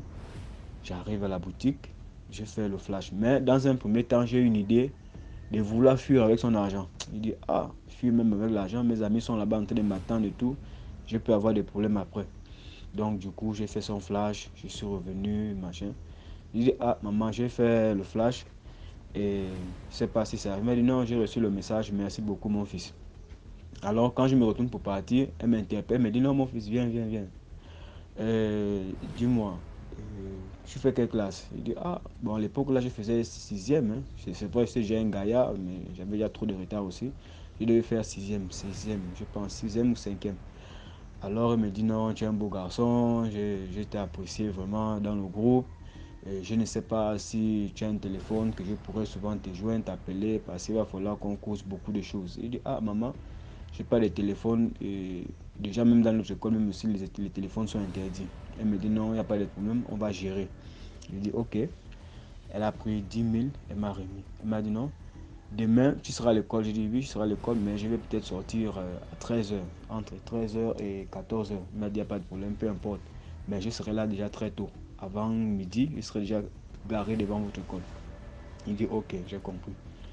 Alors, nous sommes rentrés avec des amis, je leur ai montré l'argent. C'était 10 000 francs, on a acheté des pains en route, des pains chargés, pain à la salade, pain œuf. En fait, tout le monde était à l'aise, on mangeait, on était content. Mais il y a un qu'on appelle Snoop Dogg, c'était un ami, il aimait bien faire le rap à l'école, il aimait aussi animer, il était géant, il habite à la gare routière. C'était mon bat combi, comme on dit souvent au quartier. Il était mon ami sûr. Il me dit non, Ondo, tu es mon ami, Hans, tu es mon frère. Vraiment, l'histoire de grosses voitures là, une femme, tu l'as rendu service, elle dit qu'elle peut causer avec toi dans la semaine et tout, elle te donne 10 000. Ah, franchement, il faut faire attention, les choses de maintenant sont devenues très compliquées, il faut te méfier. Parce que quand je vois ça, c'est bizarre, il dit non, tu es dans tes trucs là, bizarre de quoi? Alors moi, j'ai pas peur, moi je vais gérer. Ok. Tout le monde a pris sa route, nous sommes rentrés. Alors, le lendemain, quand je reviens à l'école, on est allé en salle normalement, comme d'habitude. Mais mon esprit était trop concentré à ce que je dois voir la dame. C'était trop sur le rendez-vous, quoi. Parce que nous, les enfants, maintenant, quand on nous monte un peu d'argent et tout, on voit les voitures, on se dit seulement que c'est seulement ça qui est bien. Alors, nous sommes sortis du cours normalement à 13h. Quand je suis donc sorti, les gars avec qui nous étions ensemble hier, tous étaient là, ils m'ont vu, ils m'ont dit, oh Hans, apparemment c'est comme si ta mère là, elle est encore revenue. Je dis, bien sûr, elle est là. Elle m'a dit qu'elle devait être là. C'est elle qui est arrivée, donc je ne suis pas surpris de sa visite. Alors j'arrive à la voiture, elle me dit, non, comment tu vas Hans? Je dis, ah maman, ça va? Et comment était la journée de cours? Bon, tranquille, pas de soucis, c'était cool. Elle me dit, bon, ok, on va faire un tour au restaurant. Donc, à l'époque, là, il y avait un petit restaurant à côté de la station. Parce qu'après le collège, il y a une station. Et après la station, il y avait un restaurant là. Bon, je ne sais pas si ce restaurant existe encore. Comme j'ai quitté le Gabon, ça fait très longtemps. Bon, je suis rentré. Ça fait à peine 6 ou 8 mois que je suis au Gabon. Alors, il y avait un restaurant à l'époque là qu'on appelait le Piperman. Si c'est le Piperman, c'est quoi là, un truc comme ça. Donc, elle m'a amené là-bas. C'était ma première fois d'entrer. C'était cool. Bon, dans le milieu, tout le monde voyait là une dame avec son fils. Bon, sans connaître que c'est un jeune garçon qui a rencontré une dame comme ça à peine quelques jours. Alors, on a commencé à manger. On était bien. Le climat était cool. Elle m'a posé des questions. J'ai répondu, oh, quel a toujours été ton rêve? Tu aimerais devenir quoi dans ta vie, Hans? Parce que quand je te vois, tu es un garçon qui a beaucoup d'avenir, tu as plein de talents. Il dit non, ah, moi mon rêve c'est de devenir journaliste. Parce que même à la maison, je dis souvent à mes parents que j'ai envie d'être journaliste. Et les parents étaient toujours contents de l'accepter, de comprendre cela, parce que moi je suis d'abord un garçon très bavard. Et j'aime débattre dans beaucoup de sujets. Même à l'école, la même chose, trop champion. Lorsqu'il fallait causer toujours sur des sujets, Hans était toujours prêt à parler, à défendre les intérêts de quoi que ce soit. Alors, la dame me dit, bon, tu veux être un grand journaliste, mais moi je peux faire que tu deviennes plus que ça. Journaliste même, c'est un petit détail. Et en passant, ton père fait quoi dans la vie? Il dit, ah, mon père, c'est un enseignant, il est conseiller d'éducation au ministère de l'Éducation nationale. Il est conseiller. Et ma mère se débrouille parce qu'elle est une simple ménagère. Donc c'est comme ça ma famille. Oh, je vais te faire réussir dans la vie, tu seras un grand homme et tout et tout. Je vais être ta marraine, ta mère qui va te poursuivre dans tout ce que tu feras. Je serai là devant toi, spirituellement comme physiquement, je serai avec toi. Personne ne pourra te faire du mal parce que là où je vais t'emmener, je vais te faire initier, je vais te faire blender de telle sorte que les gens ne pourront pas te faire du mal. Je dis, ok maman, merci beaucoup. Elle me dit, bon, en passant, je vais te donner d'abord 50 000 francs. Mais ne tremble pas, l'argent là, c'est pour que tu aies un téléphone. Tu dois faire un effort d'avoir un petit téléphone, peu importe la marque. Mais je veux que tu sois joignable, parce qu'on va souvent s'appeler. Peut-être si tu veux de l'argent, je t'envoie et tout, et tout, et tout. Peu importe. Je veux que tu sois joignable. Je dis, ok maman, merci. Bon, je ne sais pas si je peux donner le nom de la dame, mais vraiment, ce serait compliqué. Elle travaillait dans une grosse entreprise, vers Ovendo. Je ne sais pas si elle est encore là au Gabon. Parce que j'ai souvent ce sixième sens qui me dit non, il faut un peu de chercher la dame là si vous pouvez encore vous revoir. Parce que ce lien, c'est ma grande soeur qui m'avait coupé ce lien. Parce qu'elle avait appris cela. Et en tout cas, je vais arriver. Donc, après le rendez-vous, nous sommes séparés. Elle m'a dit non, quand tu vas arriver à la maison, voici 10 000. Donc, en dehors des 50 000, elle m'a encore acheté 10 000 francs. Les 10 000 francs là, tu vas acheter une lame. Tu achètes un papier. Tu achètes 3 bougies. Et le sel, peu importe la quantité, même pour 100 francs ou 200, si vous avez même du sel à la maison. Quand tu vas aller dans ta chambre, tu fais un cercle, tu fais un triangle, tout ça avec le sel. Et les 3 bougies, tu vas les allumer, tu vas les mettre sur les 3 points, sur les 3 bouts du triangle qui serait dans le cercle. Et le papier blanc, tu te blesses, tu mets le sang sur du papier blanc. Et quand tu vas poser le papier blanc dans le cercle avec le sang qui sera au-dessus, tu vas appeler mon nom. Et le nom, je l'ai encore intégralement. À l'heure où je vous parle là, je l'ai encore intégralement. Bon, je suis arrivé à la maison. J'ai acheté tous les éléments qu'il fallait. Et j'ai fait le rite comme il le fallait.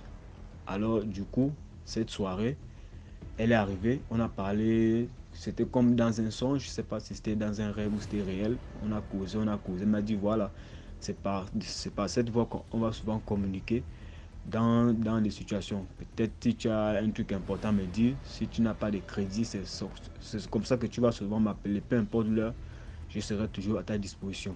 J'ai dit ok. Après, le lendemain, je pars à l'école. Quand j'arrive à l'école, je cause avec mes amis et tout. Ils me disent non, mais la mère là, t'as géré comment? Parce qu'on t'a vu là entrer, tu es entré au restaurant, le restaurant là où les grands messieurs partent manger et tout. Et tu dis, ah, elle me prend déjà comme son fils. Elle aime bien me voir, c'est tout. On a dit non, en tout cas, fais gaffe. Elle te prend comme son fils, elle te prend comme son enfant, fais gaffe. Le Gabon est trop bizarre en ce moment, frangin. Il y a trop de choses qui se passent. Toi, tu n'es pas au courant. Toi, ton problème, c'est seulement l'argent, l'argent. Je dis non, c'est pas une histoire d'argent. Elle me donne des conseils. pour fréquenter, pour devenir une grande personnalité. Donc ce n'est pas une affaire d'argent. Ok, on a fini de causer. Alors quand je rentre pour aller à la maison, j'entends une personne qui m'appelle derrière. C'était elle, mais là elle n'était pas véhiculée. C'est pas là où elle a garé sa voiture, mais là elle était à pied. Hans, je me retourne, je vois la dame. Elle me dit, mon fils, viens, tu es en train de rentrer? Il dit, oui, je suis en train de rentrer. Elle me dit, non, je t'ai aperçu, j'étais au restaurant, j'étais avec des amis, je t'ai aperçu, donc la voiture est garée là-bas plus haut. Donc si on peut remonter, on va là encore s'asseoir comme on a fait hier. Moi, je suis pas, j'ai pas de problème. Mais après, il dit, mais maman, est-ce que vous ne partez pas au travail? Est-ce qu'on ne vous complique pas là-bas? Il dit, non, je suis une chef de secteur, j'ai un grand une administration que je gère. Donc, je n'ai pas de compte à rendre à XY. Je suis patron de moi-même. Je gère un personnel. Donc, tu n'as pas à t'en faire, Hans. Ok, maman, j'ai compris. Nous sommes allés au restaurant. Elle m'a montré à des messieurs, des jeunes gars aussi, très beaux, propres, bien habillés tous. Oh, voici Hans, c'est lui que je vais prendre comme mon fils. On va l'encadrer, il faut qu'il soit un grand homme d'affaires parce qu'il est ambitieux et tout et tout. Les gars m'ont dit à ça, il est beau, hein, il paraît vraiment intéressant. Après ils ont dit bon, Marie, nous on te laisse, parce qu'elle s'appelait Marie, mais je ne sais pas de son deuxième nom. Elle s'appelait Marie. Bon, Marie, nous on te laisse, on a vu le garçon, il n'est pas mal. Tu passes une bonne journée, ok.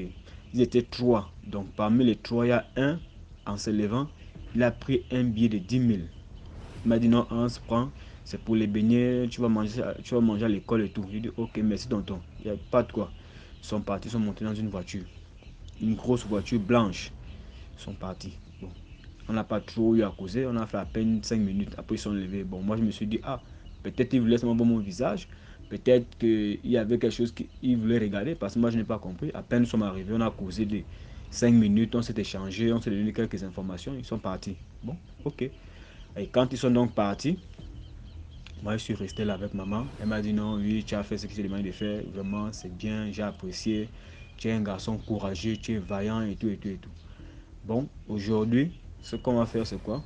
On va rentrer, je sais pas, tu habites où? Je suis à Likola. Elle me dit bon, ok, comme tu es à Likola, est-ce que je peux passer le week-end? Samedi, je viens te chercher. Je t'amène à Sablière. Tu as entendu parler? Il dit à Sablière, bon, j'entends parler. Les gens vont souvent là-bas parfois pour se laver, passer du bon moment avec les amis et autres. Oui, mais là, on va aller à la Sablière. Ce ne serait pas pour aller passer du bon moment. Je vais t'emmener. Faut pas avoir peur. Je vais te prendre dans ma voiture samedi. Je vais te dire là où on pourra se trouver, là où on pourra se retrouver. Voici 20 000 que je te laisse avec. Donc, quand je vais t'appeler samedi, quand je vais t'indiquer là où on peut se retrouver, je viendrai te chercher, on part. Là, tu vas rencontrer encore d'autres personnes. Et tu vas voir même l'école que tu fais, les choses vont aller très vite, je t'assure. Mais c'est pas pour te faire du mal. Je suis une femme d'affaires, j'ai des enfants. Elle a pris son téléphone, a montré les photos de ses enfants et de son mari. Il dit, ok maman, il n'y a pas de souci. Je vous fais confiance. Elle m'a dit, voilà. Donc on se voit samedi. Elle m'a donné 20 000. Ça, c'est le déplacement. Elle m'a encore donné 10 000. Là, tu peux prendre le transport, tu manges. Parce que je vois là, c'est comme si tu es fatigué. Il dit, ok, maman, merci. Il dit, ok, bonne journée. Bon, samedi, il dit, ok. Quand je rentre donc à la maison, en rentrant, bon, à la maison d'abord, j'étais d'abord le plus grand mangeur. Parce que moi, Hans, dès qu'on sait la nourriture, à 25 minutes, moi j'ai déjà fini. J'étais un champion pour la nourriture, on connaissait. Donc parfois même quand ça n'allait pas, moi je mettais les mains dans la marmite. Bon, c'est du passé. Vous connaissez quand on est encore jeune là. Donc du coup, ma grande soeur a fini la cuisine. Mais elle se rend compte que depuis 2 jours, son petit frère n'est pas vraiment intéressé avec la nourriture de la maison parce que je n'avais plus l'appétit.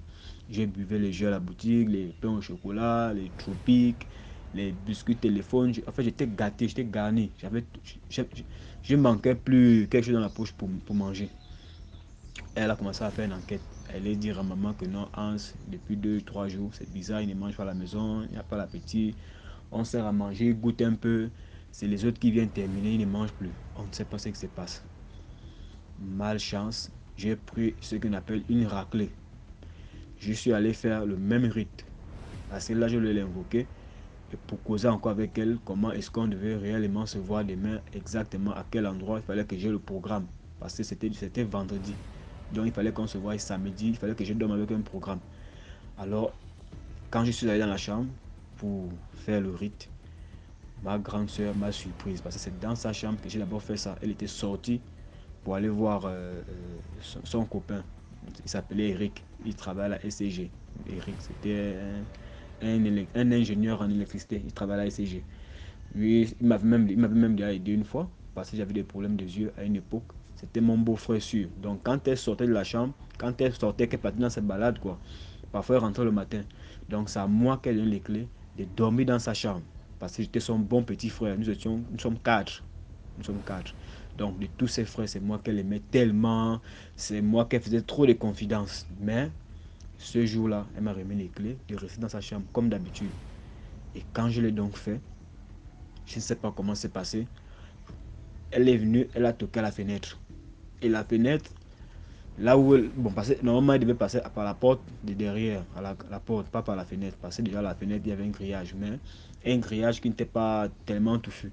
Donc du coup, quand elle est arrivée, quand elle a toqué la porte, quand elle a toqué la fenêtre, le naco, il y a un naco là qui a lâché. Donc c'est tombé. Quand c'est tombé, du coup, elle m'a vu en train de faire l'invocation. J'étais en train de dessiner mon corps. Je n'ai pas commencé à faire l'invocation. J'étais en train de faire tout le plan, mais les bougies étaient déjà au sol. Elle a vu, elle a dit, merde, qu'est-ce que tu fais là, Hans? Elle a toqué à la porte, j'ai ouvert la porte, elle est entrée, elle a réveillé tout le monde. Et alors, les parents sont sortis, l'aîné, il est sorti, tout le monde a vu ce que je faisais. J'ai pris une raclée que je n'ai jamais oubliée jusqu'à aujourd'hui. Mon père et mon grand frère. Qui t'a appris ça? Tu as appris ça où? Qui t'a fait ça? Qui te montre ça? Pourquoi tu fais ça? Pourquoi? J'ai été bastonné copieusement, comme un voleur. C'est donc comme ça que la maman dit, ah, je vois déjà.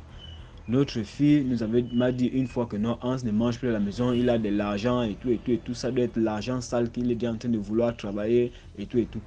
On a fait venir les hommes de Dieu à la maison. Ils ont fait des prières, ils ont parlé beaucoup de choses, ils ont dépensé assez d'argent, ils ont déplacé au moins 3 hommes de Dieu. Parce qu'il fallait qu'on me coupe le lien avec la dame. Donc j'étais déjà un pied dedans et un pied dehors. Ils ont prié, ils ont dit qu'effectivement, maintenant, votre fils a été choisi parce qu'il a une étoile très brillante, très forte, là où il est là. C'est un garçon qui a beaucoup de talent. Donc, si vous ne faites pas attention, vous allez perdre ce garçon. S'il continue à revoir cette dame, il va partir. C'est vrai, vu ce qu'on observe de la situation du garçon, la dame ne veut pas le faire du mal maintenant. Elle veut l'utiliser pour beaucoup d'années. Donc, c'est quelqu'un qui pouvait m'avoir du travail derrière cette dame, mais étant dans des mauvaises choses. C'est quelqu'un qui pouvait même faire du mal aux gens, sans toutefois faire certaines saletés que les gens font, mais étant avec cette femme. Donc il fallait donc couper ce lien. Et comme nous avons contacté pour ça, vraiment votre fils était déjà presque entré. Parce qu'il a déjà eu à faire, il a fait cela une fois dans cette maison. Donc il y a déjà son esprit dans la maison qu'il faut aussi chercher à dégager. Donc c'est un peu ça mon histoire. Je l'ai vécu. Je devais avoir à cette époque-là 10 ou 11 ans. Cette époque-là. Donc ce que moi je peux dire par rapport à cette histoire, c'est que vraiment, on doit faire attention. Les voitures, les gens qui nous suivent toujours là en route avec leurs grosses voitures, qui nous parlent des choses et tout, on doit faire attention. Le dehors est mauvais. J'ai même encore une autre histoire, mais celle-là c'est au Cameroun. Et je l'ai vécu. Ça ne fait même pas encore 2 ans. Je me pose des questions si je suis né, que je vais entrer dans les loges, je ne sais pas. Mais là maintenant, cette histoire-là, je vais la raconter plus tard. Et c'était avec le fils d'un grand monsieur au Cameroun. Cette histoire que je vais vous raconter. Donc c'est un peu ça mon histoire, DMG. Tu m'excuses si j'ai mis du temps à vous raconter cette histoire. Donc c'est parce que je travaille en ce moment, je suis occupé. Donc merci. Merci pour l'histoire. Et là, on passe à la 8e histoire. Salut DMG. D'abord, je tiens à vous remercier pour le concept. Parce qu'à travers votre concept, ça aide plusieurs à ne pas tomber dans certaines erreurs et même d'éviter certaines choses et d'être plus sage à l'avenir. Mon histoire, c'est vraiment une histoire qui est un peu similaire à l'histoire de la maman. La maman qui explique comment son étoile a été volée. Mais sauf que le mien, Dieu m'avait fait grâce. Donc d'abord, je suis née d'une famille chrétienne, dont mon père c'était un serviteur de Dieu. Et quand je suis née, mon père, il avait un ami très proche à lui. Cet ami, il venait souvent à la maison, il faisait souvent des cadeaux. Bon, ça ne dérangeait pas les parents parce que les parents, ils voyaient comme une famille en fait. Donc, il faisait souvent des dons. Moi-même, je voyais comme un père. Donc, en fait, c'est comme ça que je le considérais. Maintenant, un jour en rentrant de l'école, je rentrais avec une amie. On est passé vers son ministère juste à côté et je l'ai vu dehors. Il m'a vu également et je me suis placée, je suis partie le saluer par respect. Lorsqu'il a vu mon ami, il dit à mon ami qu'il faut qu'elle rentre. J'ai dit que non, je suis avec mon ami. Il a dit que d'accord, il faut qu'elle parte, qu'il veut me parler un peu un instant. Moi, je me suis placée, j'ai cru que peut-être il voulait juste dire un truc sérieux. Il m'a parlé, il a commencé à me parler, il me dit vraiment, tu aimes beaucoup l'école, tu aimes beaucoup d'école. Je vois que tu es une fille qui aime beaucoup l'école. Je me suis placée. Après, il me dit, tu sais, moi-même, j'ai de l'avenir. Un homme qui est environ dans la cinquantaine, puisque c'est un ami à mon père, ils sont presque même âge ensemble. Tu sais, moi, j'ai vraiment l'avenir. Toi aussi, tu as de l'avenir, donc on peut toujours faire notre vie ensemble. Et puis, on peut continuer notre avenir ensemble si tu veux. On peut aller voir les parents. Après tout. Comme ça, on fixe notre date de mariage. Je tiens à préciser que à cette époque-là, j'avais 16 ans et j'étais en classe de terminale. Lorsqu'il a dit tout cela, j'étais tellement choquée par ce qu'il avait dit. Donc, je me suis placée et j'ai regardé le monsieur dans les yeux pour voir si peut-être qu'il blaguait ou bien peut-être qu'il disait ça seulement comme ça. Il était tellement calme quand il disait ça, il était paisible quand il disait ça, il n'avait même pas de remords. Et il chassait ma camarade, il disait que non, il faut rentrer. Ne t'inquiète pas pour elle, elle va rester avec moi, ne t'inquiète pas, il faut rentrer. Il dit que non, je vais rentrer avec mon ami. Après, avant de partir, il a dit que faut pas dire à tes parents, faut pas dire ça à tes parents. Il a peut-être dit ça environ 3 fois comme ça là. Il a dit ça environ 3 fois. Ne dis pas ça à tes parents. Excusez-moi. Il a dit ne dis pas ça à tes parents, ne dis pas ça à tes parents. J'ai dit que j'ai fait comme si j'ai compris. Après, il m'a demandé est-ce que tu as un téléphone? J'ai dit non. Après, il a dit est-ce que je peux donc t'acheter le téléphone?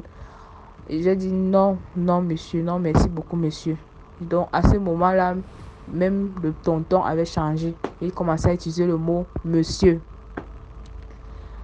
Dès que je suis partie de là, j'ai tout dit à mon ami, tout raconté à mon ami. Mon ami m'a dit, faut pas cacher ça, faut aller raconter à tes parents. Ça, ce sont pas des trucs à cacher. Qu'elle-même, elle avait senti que ce monsieur, il a un truc bizarre en lui. Il a un truc très bizarre en lui. Donc, je suis rentrée, j'avais un peu peur, mais j'ai d'abord dit à ma mère. Après, lorsque j'ai dit à ma mère, c'est comme ça que l'information arrive à mon père. Et depuis ce jour-là, ce monsieur, il a pris sa route. Donc, d'abord, ce que je tenais d'abord à dire, c'est qu'il faut faire très attention à certaines paroles. Et l'homme là, vraiment, c'était pas un homme très simple. C'est après que j'ai su que c'était un homme un peu dans les choses compliquées. Donc, il faut faire très attention. Ce qui m'a inspiré et poussé à raconter cette histoire, c'est à cause de l'histoire de la maman qui parlait de son étoile qui a été volée. Donc vraiment, lorsque je vois ça, j'ai vu que Dieu m'avait fait grâce. Et aussi de conseiller aussi aux jeunes filles de ne pas garder certaines choses à eux. Et beaucoup parler. Lorsque tu vois un truc qui est bizarre, il faut parler à une personne qui est grande, une personne sûre, une personne que tu sais que la personne va te conseiller bien. Parce que si je n'avais pas fait ça, je ne sais pas en quoi je m'aurais été mêlée aujourd'hui. Donc vraiment, faisons très attention. Et surtout, pour ceux même qui partent à l'église, faisons aussi attention. Il faut ouvrir les yeux. Ne faisons pas comme des gens naïfs. Si ce que tu es une fille à l'église, tu vois des choses qui se passent bizarrement, il faut pas rester tranquille. Il faut savoir comment parler à cette personne et mettre la personne à sa place. Et même si c'est possible même de parler à une personne adulte afin de t'aider. Parce qu'il y a certaines situations qu'on vit parce qu'on ne parle pas à certaines personnes adultes, mais on préfère juste garder ça. Donc en fait, ça c'était mon histoire et j'espère que vraiment ça va inspirer certaines personnes et ça va aider pour que d'autres personnes ne commettent pas certaines erreurs et qu'ils reconnaissent, même s'ils sont dans une position d'erreur, et de savoir comment s'arranger. Donc merci beaucoup DMJ. Merci pour l'histoire. Maintenant, on passe à la 9e histoire, avant-dernière histoire. Bonsoir. L'histoire que je vais conter aujourd'hui est une histoire que j'ai vécue. Nous avons recueilli un frère qui revenait du Cameroun. Il est venu pour les études. Mais il s'avère que l'école, ça ne marchait pas. Alors il a décidé d'arrêter l'école pour faire les petits boulots. Il est parti donc vivre dans une localité un peu éloignée de la ville qui semblait comme être un village. Nous, on a accepté sa décision. Et notre maison est en étage en fait. Les escaliers sont perpendiculaires, genre pour dire que c'est penché. Donc il y avait des grilles de protection, donc on pouvait faire des glissades du haut jusqu'en bas. Un jour je revenais d'une sortie avec maman. Quand maman marchait lentement, je dis à maman j'avance. Et dans ma tête je me disais, comme je vais vite monter les escaliers, j'aurai le temps de faire les glissades. C'est comme maman vient de me rejoindre. Et comme je marchais très vite, on regardait le sol, je me suis rendu compte qu'il y avait un truc noir qui passait entre les grilles de protection de l'escalier. Quand j'ai observé, c'était carrément un serpent. Et donc je me suis mise à crier. Le cri que j'ai émis a fait peur le serpent, il est tombé. Moi aussi de mon côté, j'ai sauté. Je ne sais pas comment j'ai fait le bond là. Je me suis retrouvée au sol, en bas. C'est comme ça que mon cri a alerté tout le monde. Et j'ai seulement crié le mot serpent, serpent, serpent. Maman a dit, j'ai vu un truc tomber en bas de l'escalier. Et en bas de l'escalier, maman gardait des bois. Ce sont ces bois-là qui permettaient de faire des feux de bois pour préparer la nourriture. Donc quand les gens sont venus, ils ont bousculé les bois. Et c'est comme ça que le serpent est sorti. Ils l'ont tué. Quelques jours plus tard, j'ai oublié de signaler que mon père avait 2 femmes. Donc, il a pris une partie de la maison, comme c'était une maison en étage, une partie de la maison en bas pour faire un petit studio à sa 2e femme. Quelques jours plus tard, en revenant ensuite d'une sortie avec maman, j'observe à la porte de la 2e un serpent. Donc depuis dehors, j'ai crié le serpent, le serpent, le serpent. Et eux qui étaient à l'intérieur ont regardé. La porte était ouverte. Ils ont regardé, ils ont vu le serpent. Oh, le serpent. Et le serpent est allé se cacher à côté des cailloux qui étaient à côté de la porte de la 2e femme, papa. Et quand papa est arrivé, il a fouillé avec les autres. Ils ont trouvé le serpent, ils l'ont tué. Quelques jours encore, heureusement, on gardait des chiens errants. Bon, on ne les chassait pas. Donc, ils venaient souvent se mettre à notre cou et gardaient comme ça. Et quelques jours, ces chiens-là aboyaient énormément. Moi étant en haut, ça a attiré mon attention. Alors, j'ai ouvert la vitrine pour regarder et j'ai vu qu'ils aboyaient le serpent. Je me suis encore affolée. Et je m'ont dit, qu'est-ce qui s'est passé? Je ne pouvais même pas répondre. Tellement j'étais en train de parler une autre langue, je ne sais pas. Personne ne comprenait ce que je disais. Et maman débroussait un peu derrière la maison. Donc, elle n'était pas à côté de l'escalier. C'est comme ça que je suis arrivée vers un moment, étant en bas, elle a crié, c'est comment, il y a quoi en haut, il y a quoi en haut? J'ai crié, serpent, serpent, en montrant la direction vers les escaliers. Parce qu'elle était à côté des escaliers pour monter aussi les escaliers comme l'autre. Quand maman est arrivée, elle a vu le long serpent, elle a crié, serpent, serpent. Le voisinage est encore sorti et puis ils ont tué le serpent. Mais là, il y a un qui a dit, ce serpent-là sur le bois, on peut le manger. Donc, on a gardé le serpent là par terre. Et quand papa est arrivé, il a vu le serpent. Il veut le brûler, mais moi, j'ai dit, ah, il partait comment ça? Donc, on va le garder au congélateur et j'irai le vendre. On a mis au congélateur avec la tête, tout. Le lendemain, c'est à le vendre. chez les Chinois, comme ça, qui mangent des choses comme ça. Il m'a même escroqué 6 000, alors que quand j'ai vu après qu'on peut vendre ça à 20 000, mais bon, c'est pas grave. Et c'est comme ça que papa nous a fait asseoir à maman. Il a dit à maman que le garçon que tu as amené là, qui revient du Cameroun, là, celui qui a amené les serpents ici, celui qui a amené les serpents, il faut le chercher, il faut le chercher. Ah, ok, d'accord. Maman est allée voir un tonton à lui qui était direct à lui. Il a expliqué que il faut dire à ton fils que je veux le voir, c'est urgent, c'est important. Il faut qu'on le voit parce que je voudrais parler avec lui. Et à l'époque, il n'y avait pas de téléphone portable. Donc, on n'a pas pu le... Bon, il y avait le téléphone portable, oui, mais c'était le luxe. C'est que veut dire qu'il y a que les gens qui avaient l'argent qui peuvent s'en offrir. Et c'est comme ça que quelques mois, je sais pas, le cousin est venu. On fermait dans les portes, on fermait maintenant les portes, on laissait plus les portes ouvertes. Les enfants qui aimaient laisser les portes ouvertes. Le cousin est venu nous voir. Quand il est venu nous voir, il était devenu beaucoup maigre. Quand j'ai même salué de la pomme de la main, mon Dieu Seigneur, j'ai vu. C'était les os que j'ai attrapés. Il y avait plus de chair. J'ai seulement dit Seigneur Jésus. Il a attrapé le sida. Ah, quelques mois qu'il est arrivé, là, il a attrapé le sida. Mon Dieu, il est venu mourir ici au Gabon. Aïe! C'est comme ça que maman n'a même pu parler l'histoire des serpents. Elle pleurait. Il a parlé à maman. Il dit, maman, tu es une femme gentille. Tu m'as bien gardée. Maman dit que comment tu parles comme si tu allais te mourir. Il dit, non, maman, parce que je vois que c'est toi celle qui m'a pris comme un fils ici, tout ça. Après, il est parti. Quand il est parti, quelques jours, le tonton, qui était proche à lui, est venu nous raconter qu'il est décédé. Maman dit, comment ça? Qu'est-ce qui s'est passé? Il avait quelle maladie? Le tonton dit qu'il n'avait aucune maladie. Il a même fait tous les examens qu'il fallait. On n'a rien vu. En fait, le truc, c'est que là, il est allé vivre. Il aidait un papa, un vieillard, à soulever les bouteilles d'eau, les bidons d'eau. C'est comme ça que le papa a dit, ah, s'il y a quelque chose, si je peux te remercier d'une façon quelconque, dis-moi. Le garçon a seulement dit, ah, si tu pouvais me rendre un grand footballeur. Parce que lui, il voulait être un footballeur.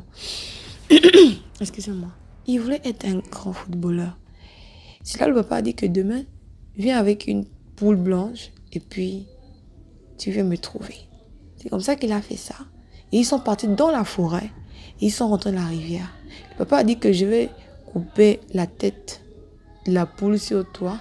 Et puis je vais te faire rentrer dans l'eau 3 fois. Et je vais te faire ressortir. C'est ce qu'il a fait. Quand il a plongé mon frère dans l'eau, il ressort.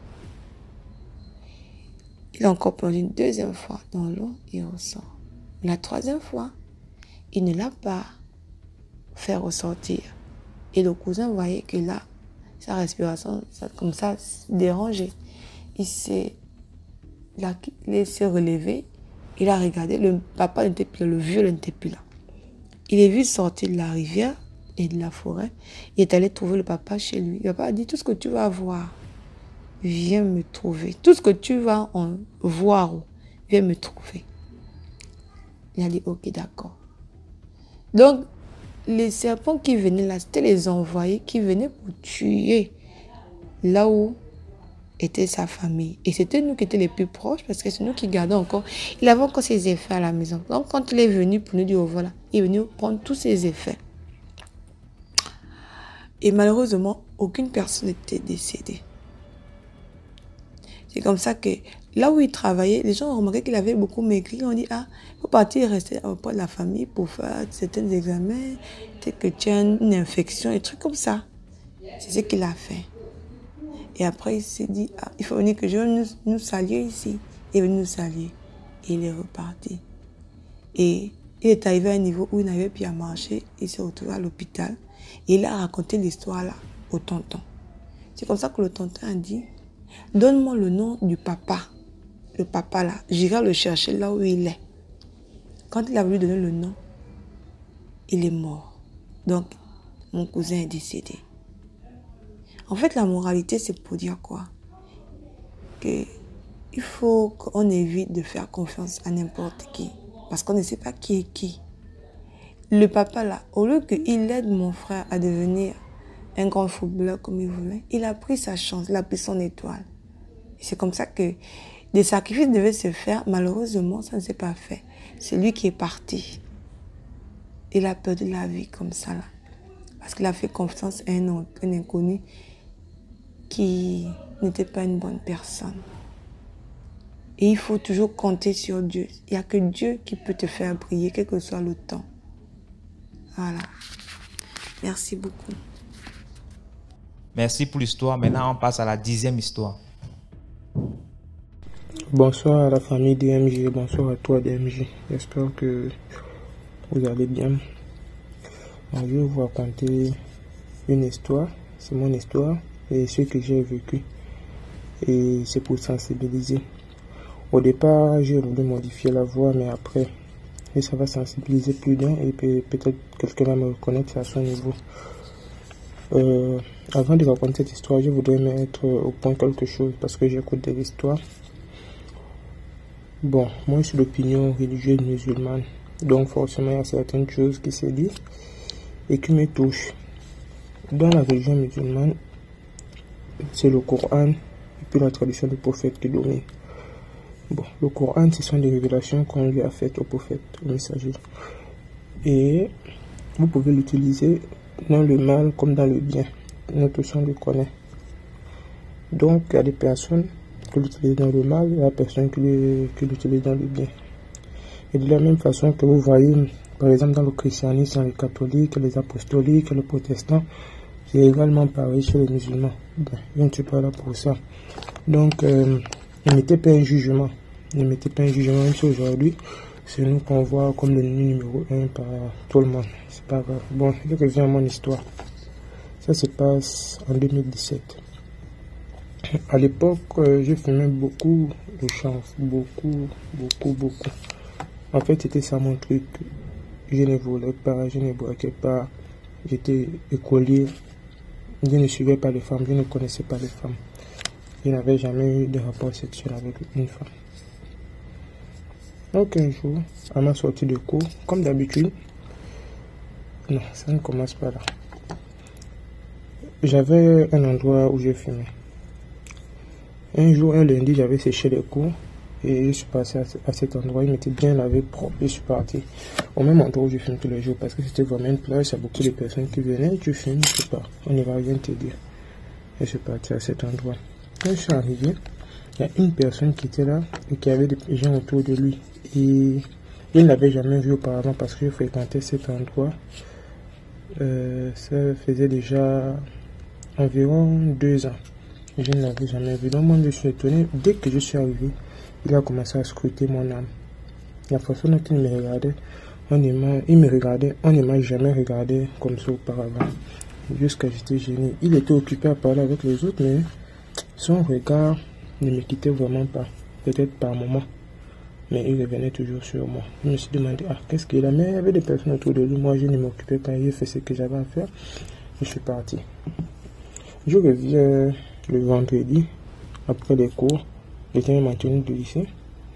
Et il dit, au moment où j'arrive, il est en train de raconter une histoire de son frère qui a connu des femmes à 33 ans. Et dès qu'il a connu la femme, il s'est marié. Et ils ont des enfants, ils sont heureux. Tout marche pour lui. Je me suis dit, je vais essayer de m'approcher de lui pour en savoir. On a échangé. Il m'a raconté beaucoup de choses. Et il avait un très bon discours. Le diable, c'est un beau parleur. On s'est échangé de contacts. Et on s'est donné rendez-vous le dimanche. Le dimanche, j'étais parti travailler parce que j'étais en classe terminale. Quand j'arrive, il m'assoit. Il a fait sortir une biche de tabac dans sa poche, une boule. On a commencé à fumer. Il m'a raconté beaucoup de choses. Après, il m'a dit que il a fait 3 jours sous l'eau. J'ai dit, c'est encore à qui que j'ai affaire. Et non, aujourd'hui, ici, je ne sors pas. avec une prostituée la première fois que je vais faire l'amour, ou bien la première fois que je veux de la relation sexuelle, quand je vais me marier, ma femme va me commander. Ou bien, si je fais des rapports sexuels avec une fille que j'aime, je vais devenir un bordel. Moi, je suis quelqu'un de très très imaginatif. Je peux me raconter une histoire et je me représente ça directement dans le cerveau. Même souvent quand des histoires se racontent ici, moi j'ai la représentation directe comme si j'étais à cet endroit-là. Ça, c'est ce que Dieu m'a donné. Donc je me suis dit, on a parlé. Et à un moment, il a eu un moment de répit, je ne sais pas, il n'avait plus le tabac, sûrement que lui-même il l'a emmené, il allait chercher un autre tabac. Et il se faisait départager pour moi, ça que je suis rentré directement. Et j'allais raconter cette histoire à un de mes grands aujourd'hui. Il n'est plus au Gabon également. Il m'a dit, mon petit, voilà, ne te fais pas du bien. Tu n'as pas comment tes choses avancent. Maintenant, tu vas aller te mettre dans les choses. La prostitution, c'est les choses, ça laisse. J'ai compris, je suis allé dormir. Et ce jour-là, j'ai dormi dans la chambre de ma mère. J'ai commencé à mal dormir, j'ai bougé dans le sommeil. J'ai tourné d'une manière que ma mère a su ce qui s'est passé. Ma mère, c'est quelqu'un qui ne dort presque jamais. Parce que 1h, ou plus tard 1h30, elle se met en prière jusqu'au lever du soleil. C'était ça son passe-temps. Elle m'a réveillé. Je pense que si ma mère ne m'avait pas réveillé à ce moment-là, peut-être ce qu'il avait fait aurait pu fonctionner. Mais ma mère m'a réveillé, elle m'a demandé qu'est-ce qui se passe. Je lui ai dit qu'il n'y a rien parce que je ne voulais pas encore recommencer à lui parler de cette histoire de chambre. J'ai dormi. Le lendemain, je me suis réveillé, je suis parti à l'école normalement. Mais depuis ce jour, c'est seulement cette histoire qui m'entre dans la tête. Je suis en classe, c'est ça. Je suis en classe d'examen, c'est ça. Donc, mon problème, c'est naviguer entre les études et puis cette histoire-là, parce que ça m'a pris le cerveau. Un jour, j'ai interpellé un ami. Je lui ai raconté que, voilà, j'ai rencontré telle personne à tel endroit, voilà, parce que je aussi fréquenté cet endroit-là. Il m'a dit, mon type, le gars là joue avec ton cerveau, c'est un bandit. Laisse-le. J'ai dit, ok. Depuis qu'il m'a dit ça, mon esprit s'est un peu apaisé, mais comme je suis curieux, moi j'ai une curiosité pas possible. J'ai cherché à connaître le gars là, qui est-il au même endroit, parce que forcément, les gens avec qui là, ils se connaissent forcément. J'ai interpellé une personne, je lui ai dit que, telle personne c'est qui? Il m'a dit que, telle personne, on avait fait la prison ensemble dans telle province. J'ai dit, donc c'est un prisonnier, peut-être je vais m'enfermer dans ma propre tête. Il a dit, ok, dès que je suis ça, je n'ai rien dit. Un jour, la personne et moi se retrouvent encore en face. Il est venu me trouver. Il me dit, mon petit, ça fait longtemps, c'est comment, tu ne m'appelles plus comme ça, il dit, j'ai perdu ton numéro. Il m'a redonné son numéro. Quand vous êtes face à un ennemi, la meilleure arme c'est le silence. Peu importe, le silence ridiculise l'adversaire. Je dis, aucun mot n'est sorti de ma bouche, on est resté là, j'ai fumé. Je n'ai même pas essayé de me faire l'habitude. Pour quelqu'un qui fume la tabac, c'est qu'on fait circuler, on si on est ensemble. Mais je n'ai même pas fait circuler, je suis resté, j'ai fumé, c'est que j'avais pour moi. Je me dis aucun mot. Au moment de partir, il m'a dit, je prends quand même mon numéro, j'ai repris. Je suis parti parce que c'était en classe d'examen, avec ce qui s'est passé, je ne voulais pas éveiller des soupçons. Ou bien, je ne voulais pas lui mettre un doute dans la tête que j'ai compris quelque chose, je suis resté tranquille. Bon, on avance. Je vois sur mon corps, les boutons commencent à me sortir sur le corps. Il dit, ça c'est quoi? Partout le corps m'éclate, Un jour, j'interpelle mon père, j'ai dit que, papa, voilà ce que j'ai regardé. Non, c'est pas encore arrivé là. Ma soeur a remarqué ça. Elle me dit, qu'est-ce que tu as dit? J'ai le corps qui est là. Elle me dit, mon petit, peu importe ce qui va se passer, va à l'examen. Tu dois gagner l'examen là. Elle dit, ok. J'ai forcé. J'arrive au bac, j'ai dernier des admis d'office 10-0-0. J'étais l'un des élèves les plus brillants du lycée. Mais je me retrouve avec 10-0-0, avec des notes que moi-même, quand j'ai regardé, sans que non, ça c'est pas moi. Et Dieu merci, moi je suis musulman et je crois au Coran. J'ai lu le Coran du début à la fin, parce qu'il y a des musulmans qui peuvent passer toute leur vie qui ne vont jamais le faire. Dieu merci, il m'a donné cette grâce, je le fais. J'ai demandé à Dieu que donne moi le bac. Quand il y a un de mes oncles là, un oncle flou, un jour peut-être, un autre jour, j'ai raconté cette histoire-là. Quand je suis venu lui dire que j'ai eu le bac, il a d'abord attaché le visage. Il m'a dit que tu as eu la chance, tu as travaillé avec Dieu. J'ai dit, ah, donc si je ne travaillais pas avec Dieu là, donc Dieu qui savait. Quand je retourne maintenant au même endroit, parce que moi je suis têtu, il y a quelqu'un avec qui j'étais très attaché. Je lui ai demandé que, ah, tu connais telle personne? Il m'a dit, oui, ce sont mes petits, on vivait ensemble à telle province comme ça. Il dit, ah, c'est ton petit. Voilà déjà ce qu'il a voulu me faire. Toi maintenant avec qui je suis, qu'est-ce que tu me prépares? Qu'est-ce que tu me fais avec moi ça? Quand j'arrive, même je le vis, tu me mets un peu loin de lui. Comme par hasard, t'es-tu toujours? Un jour, j'ai rencontré le gars en question au même endroit. Il m'a dit, comment vous êtes passé pour le bar? J'ai dit, j'ai gagné. Il m'a dit également, toi, c'est ton Dieu qui t'a sauvé. Il était avec toi. Il me dit, ah, donc, les choses de Dieu là, il ne faut pas vous amuser avec. On a continué, bon. Un temps, les boutons n'étaient toujours pas partis. Un jour, je vois mon père, j'ai dit que, ah papa, les boutons que vous voyez là, ça me dérange toujours. Premièrement, ce sont les boutons du mauvais œil. D'après ce que je me suis documenté, quand je suis parti à l'hôpital, le docteur m'a dit que c'est de l'eczéma et j'ai traité ça. Mais quand j'ai dit ça à mon père, il m'a dit que, ah, dans une blague, j'espère que c'est pas le sida que tu as. J'ai dit, le boss. Mon frère, je marchais dans la ville, dans Libreville, là, je ne savais plus où j'étais. Je suis allé jouer au ballon. Les autres parlent même, j'ai l'impression que c'est de moi qui parle. Le lendemain que je suis parti à l'hôpital, le docteur m'a dit c'est l'eczéma, j'ai traité, c'est parti. Vu que pendant l'examen, j'avais quand même une occupation, c'était le bac. Après l'examen, j'étais libre. Je ne faisais rien d'autre. Donc, je ne pensais qu'à cette histoire. Ça me rendait mal. J'ai dit, ah, qu'est-ce qui se passe? Je suis tombé dans la dépression. Quand tu me regardes, tu sens que l'enfant là, ça ne va pas. Mais j'ai toujours la force d'avancer, peu importe les conditions. Dépression. Il manquait un peu. Quand tu regardes un fou, tu me regardes, il n'y a pas de différence. Juste que moi, je suis propre, je suis habillé. Mais quelqu'un pouvait me parler là. Je suis avec lui, peut-être après 30 secondes que je lui réponds. On dirait que je n'ai pas compris ce qu'il a dit. J'ai insisté. Comme par hasard, l'école dans laquelle je suis fait grève. Donc je suis à la maison tout le temps. Mon frère, j'ai fait une dépression là que j'ai sombré. Il manquait un peu. J'ai sombré dans la folie.